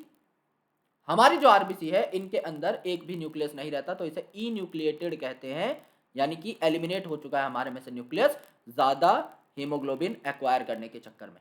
और जो आपके सीव ट्यूब सेल्स हैं इनके अंदर भी न्यूक्लियस नहीं देखने को मिलता। तो सीव ट्यूब सेल की कमांड को कंट्रोल कौन कर रहा था? Companion cell. एनाटॉमी पढ़ के हटे हैं हम जस्ट।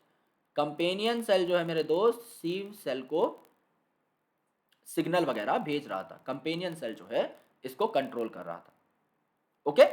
और यहां पर काफी सारे ऐसे भी ऑर्गेनिज्म हैं जिनमें मोर देन वन न्यूक्लियस देखने को मिलता है, जैसे आपने काफी सारे फंगस देखे होंगे। तो फंगस के अंदर मैंने आपको बताया था कौन सी कंडीशन होती है? Aseptate condition. एसेप्टेट कंडीशन, अगर सेप्टा एब्सेंट है तो कैसी कंडीशन हो गई थी?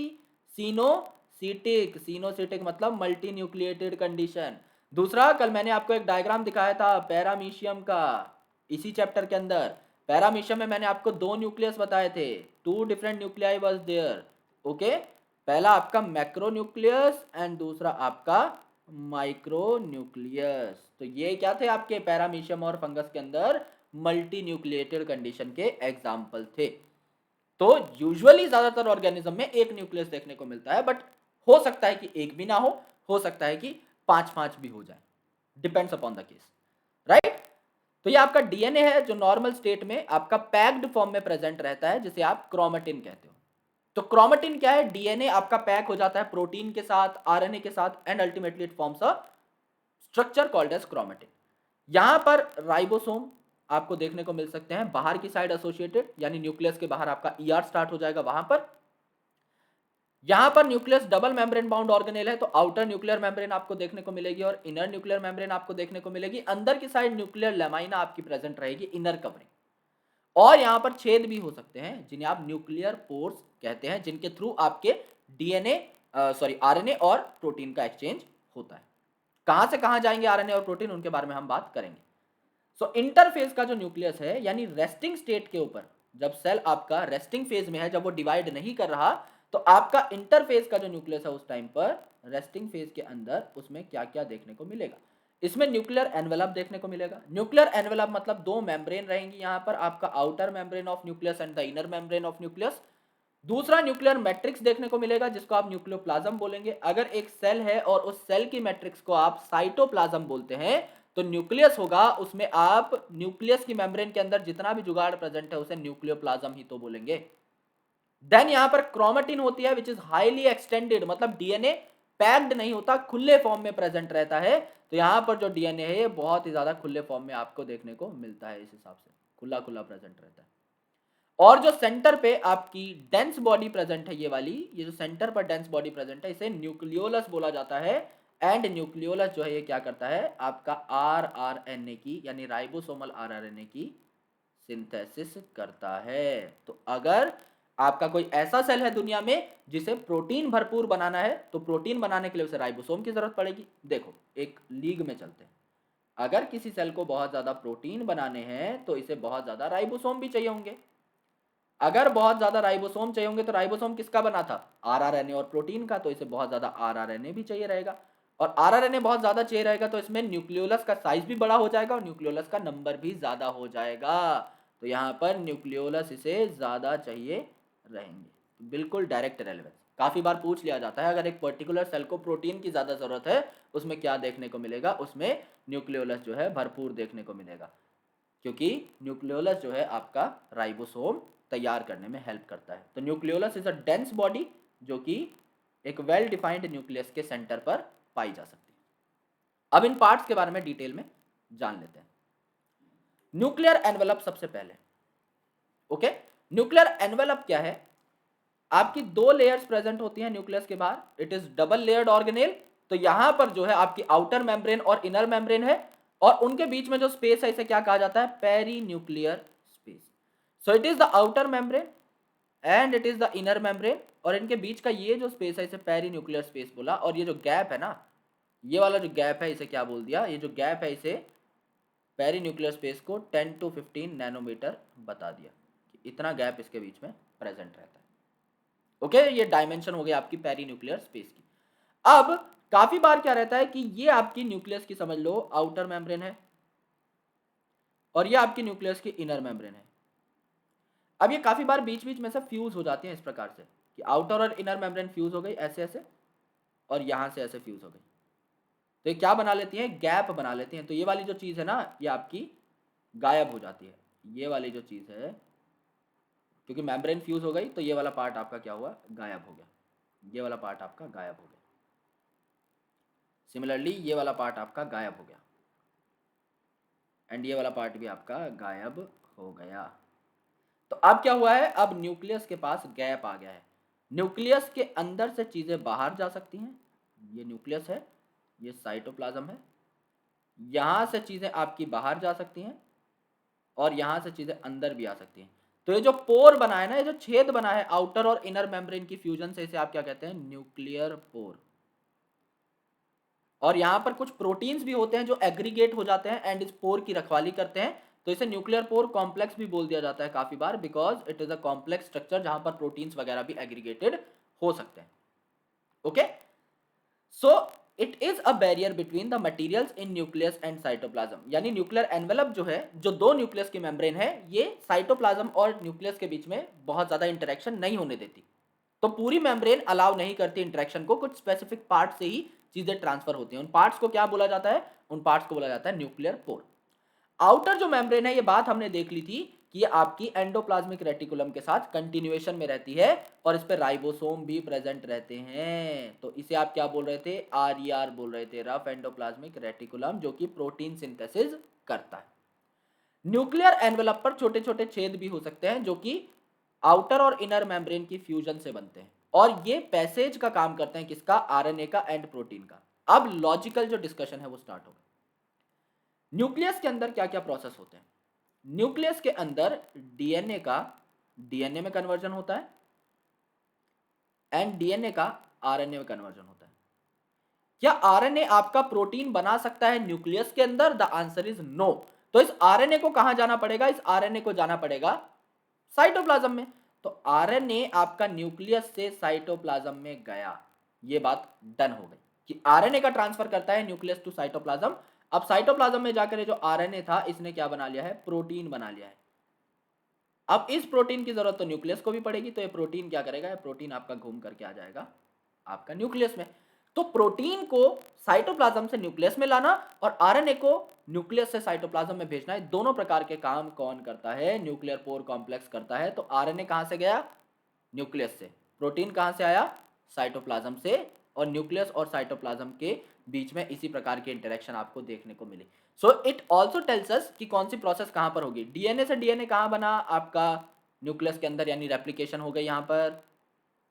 डीएनए से आरएनए कहां बना, न्यूक्लियस के अंदर, यानी ट्रांसक्रिप्शन हो गई। और आरएनए से प्रोटीन कहां बना आपका, साइटोप्लाज्म के अंदर, यानी ट्रांसलेशन वहां होती है। तो हमें तीन नए पॉइंट्स भी यहां पर पता लग गए।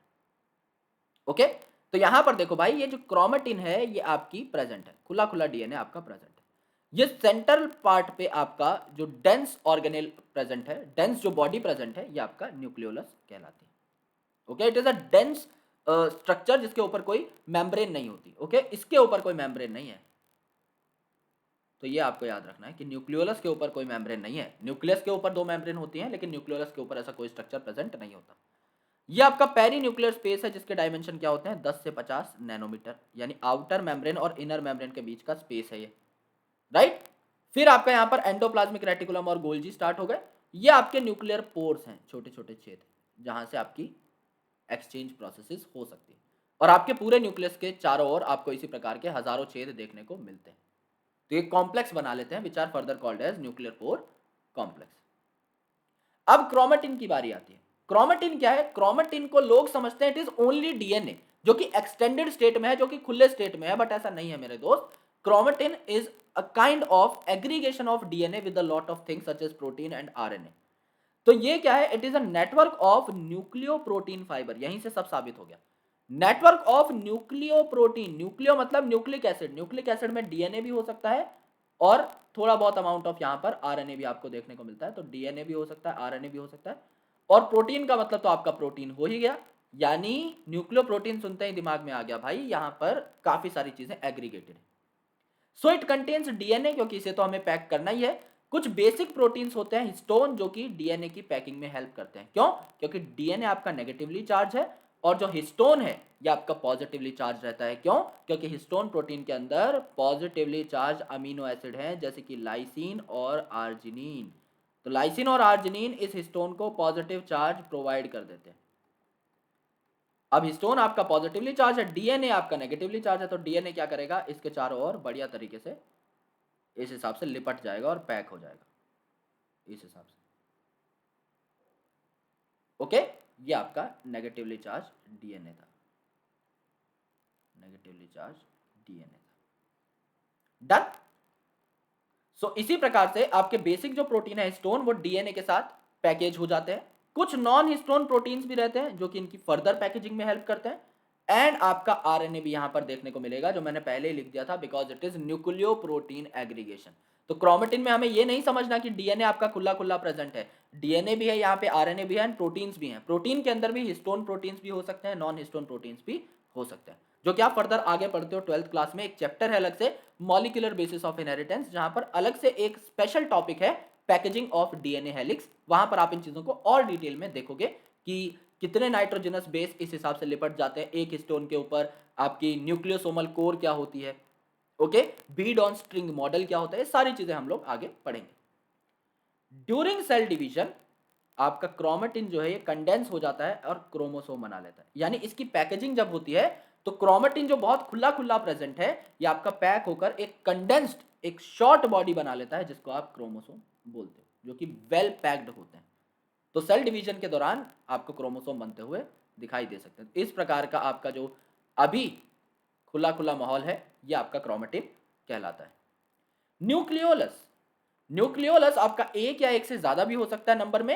ये नॉन मेम्ब्रेनस ऑर्गेनेल है, जैसा मैंने आपको बताया, ऑर्गेनेल भी नहीं है, बॉडी बोलेंगे इसे, ऑर्गेनेल नहीं है ये, राइट। तो न्यूक्लियस के अंदर एक सेंट्रल हाईली डेंस स्ट्रक्चर मौजूद है, वेरी डेंस इट इज, तो अलग से दिखाई दे जाता है न्यूक्लियस के अंदर आपको, राइट। तो न्यूक्लियोलस जो है इसमें कोई मेम्ब्रेन नहीं होती और ये न्यूक्लियोप्लाज्म से एकदम यूनिफॉर्म रहता है, कंटिन्यूअस रहता है। क्यों? क्योंकि इसके ऊपर कोई मेम्ब्रेन ही नहीं है। अगर मेरे भाई यहाँ पर कोई मेम्ब्रेन नहीं है तो आपके न्यूक्लियोप्लाज्म का जो मैटर है वो न्यूक्लियोलस में जा सकता है और न्यूक्लियोलस का जो मैटर है वो न्यूक्लियोप्लाज्म में जा सकता है। Why? Because there is no membrane on the nucleolus. ये ऐसी बॉडी है जिसपे कोई मेम्ब्रेन नहीं है। काम इसका क्या है? काम है इसका एक्टिव राइबोसोमल आरआरएनए सिंथेसिस, मतलब आरआरएनए बनाता है। और अगर आरएनए बनाएगा तो आगे चल के क्या करेगा, आरआरएनए प्रोटीन के साथ मिलकर राइबोसोम बनाएगा और राइबोसोम आगे चल के क्या बनाएगा, since it is the protein factory, तो आगे चल के प्रोटीन बनाएगा। यानी अगर किसी सेल में हाई प्रोटीन की जरूरत है तो उसके अंदर हाई आपको न्यूक्लियोलस, बड़े बड़े न्यूक्लियोलस, ज्यादा नंबर ऑफ न्यूक्लियोलस भी चाहिए रहेंगे, ये एक फैक्ट है। Now let's talk about the chromosomes. आपको पता है कि न्यूक्लियस के अंदर जो जेनेटिक मटेरियल है, जो डीएनए है, वो क्रोमोसोम के अंदर पैक्ड होता है। अब ये आपका क्रोमोसोम है ना, इस क्रोमोसोम के अंदर भी इस हिसाब से आपका डीएनए पैक्ड रहेगा। सो बहुत ही कॉम्प्लेक्स ऑर्गेनाइजेशन आपको यहां पर देखने को मिलती है। इस प्रकार की बहुत कॉम्प्लेक्स ऑर्गेनाइजेशन आपको देखने को मिलती है। तो आपके न्यूक्लियस के अंदर काफी सारे क्रोमोसोम हैं, जैसे कि ह्यूमंस की अगर आप बात करें तो हर सेल के अंदर 46 क्रोमोसोम्स हैं, अगर वो डिप्लॉयड सेल है तो। अगर हैप्लॉयड सेल है तो 23 क्रोमोसोम्स हैं और उनके अंदर इस प्रकार से डीएनए पैक्ड है।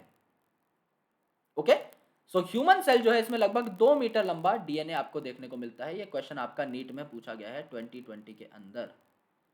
ओके, 2 मीटर लंबा डीएनए आपने कैसे कैलकुलेट किया? आपकी एक सेल के अंदर 6.6 इंटू 10⁻⁹ जो है नाइट्रोजनस बेसिस पाए जाते हैं। एक नाइट्रोजनस बेस और दूसरे नाइट्रोजनस बेस के बीच में डिफरेंस कितना है आपका? 3.4 एंगस्ट्रॉम। ओके, अगर इसे आप कैलकुलेट करते हैं, इन दोनों का आप इंटू करते हैं कि 3.4 एंगस्ट्रॉम यानी 3.4 इंटू 10⁻⁻10 मीटर को आप लोग मल्टीप्लाई करते हैं इतने नंबर से, कि इतने नाइट्रोजनस बेस है, तो क्या हो जाएगा आपका 3.4 इंटू 6.6 आपका अराउंड निकलेगा 22। और यहां पर जो आपकी वैल्यूज है -10 है और +9 है तो -1 की पावर यहाँ पर आ जाएगी, तो 22 इंटू 10⁻⁻1 दैट इज 2.2 मीटर, क्योंकि यूनिट्स हमने स्टैंडर्ड ली थी, तो 2.2 मीटर का आपका डीएनए निकल कर आ जाता है। इतनी लंबी लेंथ आपकी हर सेल के अंदर है डीएनए की, हर सेल के अंदर, आपकी बॉडी में नहीं है 2.2 मीटर, हर सेल के अंदर इतना लंबा डीएनए प्रेजेंट रहता है कि अगर आप अपनी बॉडी के सारे सेल्स के डीएनए को निकाल लें और एक लंबे धागे के रूप में पिरो दें, तो आप इस पूरे अर्थ को बहुत ज़्यादा बाल लपेट सकते हैं। इतना ज़्यादा कंटेंट डीएनए का आपकी बॉडी के अंदर प्रेजेंट रहता है। तो आपकी बॉडी में 46 क्रोमोसोम होते हैं इन अ डिप्लॉयड सेल, जिसको आप लोग 23 पेयर ऑफ क्रोमोसोम्स भी बोलते हो, क्योंकि एक क्रोमोसोम आपका मदर से आता है, एक फादर से, तो मिलकर के पेयर बना लेते हैं। तो 23 क्रोमोसोम आपके मदर के गैमेट से है, 23 क्रोमोसोम फादर के गैमेट से, पेयर बन गया, तो 23 पेयर बोलना इनको ज़्यादा ठीक रहता है। 46 भी बोलोगे तो कोई गलती नहीं। हर क्रोमोसोम में एक प्राइमरी कंस्ट्रक्शन रहती है। प्राइमरी कंस्ट्रक्शन जहां पर ये पहली बार कंस्ट्रक्ट करता है, जो कि इनका सेंटर कहलाता है usually, which is called as the centromeric region या सेंट्रोमेयर, ये वाला, ये सेंट्रोमेरिक जो रीजन है ये प्राइमरी कंस्ट्रक्शन कहलाता है। ओके, इस सेंट्रोमेयर की साइड्स के ऊपर एक डिस्क प्रेजेंट रहती है, एक प्रोटीन की डिस्क प्रेजेंट रहती है, जिसे क्या बोला, काइनेटोकोर बोला। प्रोटीन की डिस्क प्रेजेंट रहती है जिसे काइनेटोकोर बोला, जिसके ऊपर स्पिंडल फाइबर्स बाइंड करते हैं। यानी जब सेल डिवीजन होती है ना, तो आपको इस क्रोमोसोम को दो टुकड़ों में भेजना होता है, दो डॉटर सेल्स के अंदर। तो आपको इस क्रोमोसोम को इस प्रकार से दो टुकड़ों में तोड़ना है कि भाई आधा क्रोमोसोम तो एक डॉटर सेल में चला जाए, बचा हुआ आधा दूसरे डॉटर सेल में चला जाए। तो यहां पे एक डिस्क लाइक स्ट्रक्चर है जिसको काइनेटोकोर बोला। इस काइनेटोकोर पर ये स्पिंडल फाइबर आके बाइंड कर जाते हैं। स्पिंडल फाइबर कौन बनाएगा, अभी थोड़ी देर पहले देखा था हमने, सेंट्रियोल्स आपके स्पिंडल अपरेटस तैयार करते हैं, राइट। तो ये भी आपके माइक्रोट्यूब्यूल हैं जो कि स्पिंडल अपरेटस तैयार करेंगे और इन दोनों आर्म्स को खींचने की कोशिश करेंगे अपोजिट डायरेक्शन में।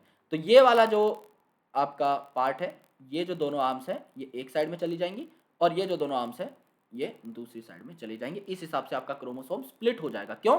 क्योंकि काइनेटोकोर नाम की डिस्क यहाँ पर प्रेजेंट थी, जहां पर फाइबर्स अटैच हुए। जैसे कि आपका स्पाइडरमैन है, वो एक जगह पर जाला फेंकेगा और उस चीज को अपने पास खींच लेगा, तो स्पाइडरमैन ने यहां से जाला फेंक दिया है इसके ऊपर और यहां से भी फेंक दिया, तो अब ये दोनों अपोजिट डायरेक्शन में खींची जाने लगेंगी और अल्टीमेटली सेपरेट हो जाएगी। ओके, तो प्राइमरी कंस्ट्रक्शन क्या है, सेंट्रोमियर। एंड अगर आप देखेंगे तो एक सेकेंडरी कंस्ट्रक्शन भी होती है। Some chromosomes have a non staining secondary construction also, जिसको आप क्या बोलते हैं, सैटेलाइट डीएनए बोलते हैं। ओके, तो पहले स्ट्रक्चर देख लेते हैं हम लोग इसका, and after that we will be talking about rest of the things. तो अगर आप एक बेसिक क्रोमोसोम का स्ट्रक्चर देखें तो what will be the structure like. जब आप क्रोमोसोम बनाते हैं तो आप इस हिसाब से एक आर्म बना रहे हैं, तो यहां पर पहली कंस्ट्रक्शन आएगी जिसको आपने क्या बोल दिया, सेंट्रोमेयर बोल दिया, या आपने दूसरी आर्म बना दी। सिमिलरली आपने यहां पर इस आर्म को कंप्लीट किया, आपने इस आर्म को ऐसे कंप्लीट किया, यहां पर फिर प्राइमरी कंस्ट्रक्शन आई, पहली कंस्ट्रक्शन जिसको आपने सेंट्रोमेयर बोला, यहां पर आपकी ऊपर वाली दो आर्म्स है। काफी क्रोमोसोम्स में एक और कंस्ट्रक्शन देखने को मिल सकती है, तो इसको बना ही लेते हैं। ये जो दूसरी कंस्ट्रक्शन आई इसको हमने क्या बोल दिया, सैटेलाइट बोल दिया। और जिन क्रोमोसोम्स में सैटेलाइट प्रेजेंट रहती है, because it is not a mandatory thing, उनको हम सैट क्रोमोसोम भी बोल सकते हैं। तो ये आपकी आर्म्स है, ये आपकी दो ऊपर वाली आर्म्स है और ये आपकी दो नीचे वाली आर्म्स है। ओके, तो एक फुल फ्लेजेड क्रोमोसोम में चार आर्म्स प्रेजेंट रहती है। जो सेंटर वाला रीजन है जिसको हम बोल रहे हैं प्राइमरी कॉन्स्ट्रिक्शन, प्राइमरी कॉन्स्ट्रिक्शन, ये आपकी कहलाती है सेंट्रोमेयर। सेंट्रो का मतलब लगभग सेंटर पे, एंड मेयर का मतलब होता है बॉडी, तो ये सेंट्रोमेयर है, यानी लगभग सेंट्रल रीजन है काफी सारे क्रोमोसोम्स का। इस सेंट्रोमेयर नाम के रीजन के ऊपर क्या प्रेजेंट रहती हैं, प्रोटीन की डिस्क प्रेजेंट रहती हैं, जिसे हम क्या बोल रहे हैं, काइनेटोकोर। तो ये हरी भरी जो डिस्क है, एक बार लाल कलर से इसको हाईलाइट कर देते हैं, ये क्योंकि आर पार जा रहा है इससे। ओके, अभी जो हरे कलर की डिस्क है मेरे दोस्त, इसको हमने क्या बोल दिया है, जो हरे कलर की डिस्क है इसको हमने बोल दिया है काइनेटोकोर, जो कि प्रोटीन की बनी हुई है। अब ये जो काइनेटोकोर है इसके ऊपर कौन आकर के बाइंड कर जाता है, इसके ऊपर आकर के बाइंड कर जाता है कौन, आपका स्पिंडल फाइबर। तो ये इस प्रकार से स्पिंडल फाइबर आए और इस प्रकार से स्पिंडल फाइबर भी आके अटैच हो गए। तो आपसे क्वेश्चन ये भी पूछा जाता है कि स्पिंडल फाइबर आके अटैच कहाँ होते हैं, तो स्पिंडल फाइबर कभी भी सेंट्रोमेयर पर अटैच नहीं होते, ये अटैच कहाँ पर होते हैं, आपकी काइनेटोकोर के ऊपर। ओके, तो spindle fibre attach to kinetochore, ये मैं अलग से भी लिख रहा हूँ जिससे कि आपको याद रह जाए, अटैच टू काइनेटोकोर। ओके, ये आपके क्रोमोसोम का स्ट्रक्चर है। यहां पर आपकी सेकेंडरी कंस्ट्रिक्शन देखने को मिली, सेकेंडरी कंस्ट्रिक्शन, जिसको आप लोग क्या बोलते हो, सैटेलाइट बोलते हो, सैटेलाइट बोलते हो। और जिनके अंदर ये सैटेलाइट प्रेजेंट होती है उन्हें सैट क्रोमोसोम कहा जाता है। ओके, सैट क्रोमोसोम कहा जाता है। साइन, एसिडो, ओके, थाइमो, न्यूक्लिनो, ये इसका पूरा नाम होता है, साइन एसिडो थाइमोन्यूक्लिनो, दैट इज सैट क्रोमोसोम। क्योंकि ये एसिडो थाइमोन्यूक्लिन कैरी नहीं करती, यानी ये जो फ्यूजन रिएक्शन है नहीं देगी, फ्यूजन रिएक्शन नहीं देगी। अभी क्या होता है ये आपको यूजुअली नहीं पढ़ना रहता। If you want to understand this reaction just let me know, मुझे एक बार बता दीजिएगा, मैं अलग से वीडियो बना दूंगा, बट आपके सिलेबस में नहीं है तो बहुत ज़्यादा चीज़ें यहाँ पर कॉम्प्लिकेट हो जाएंगी, बट अलग से मैं फ्यूजन रिएक्शन पे ही बना दूंगा। काफ़ी सारे और भी रिएक्शन है, प्रोटोकॉल्स है, जैसे नेल्सन मैक्सेसे मेथड, उन सब पर भी हम लोग वीडियोज़ बना देंगे। तो यहाँ पर जो है फिर आपका नेल्सन सोमोगॉय मेथड है ग्लूकोज एस्टिमेशन का, उस पर भी हम लोग बना देंगे। तो सैट क्रोमोसोम जो है उसके अंदर सैटेलाइट प्रेजेंट होती है। ओके, और यूजुअली ये एक्रोसेंट्रिक क्रोमोसोम्स में देखने को मिलती है सैटेलाइट। एक्रोसेंट्रिक जो क्रोमोसोम है इनमें सबसे ज्यादा देखने को मिलती है। अब एक्रोसेंट्रिक क्या होते हैं, लेट्स टॉक अबाउट दैट। आपकी सेंट्रोमेयर की पोजीशन क्या है, इस बेसिस पर आपने 4 पार्ट्स में क्रोमोसोम्स को डिवाइड किया। पहला मेटासेंट्रिक, मेटासेंट्रिक का मतलब आपका एकदम सेंटर पे है सेंट्रोमेयर। तो यहां पर देखो आप लोग, सेंट्रोमेयर जो है एकदम मिडल पोजीशन पे है, जो कि 2 इक्वल आर्म्स बनाता है क्रोमोसोम की। यहां पर देखो एकदम सेंटर पर प्रेजेंट है, ऊपर आपकी एकदम बराबर आर्म है और नीचे भी आपकी बराबर आर्म है, राइट। देन होता है आपका सब मेटासेंट्रिक।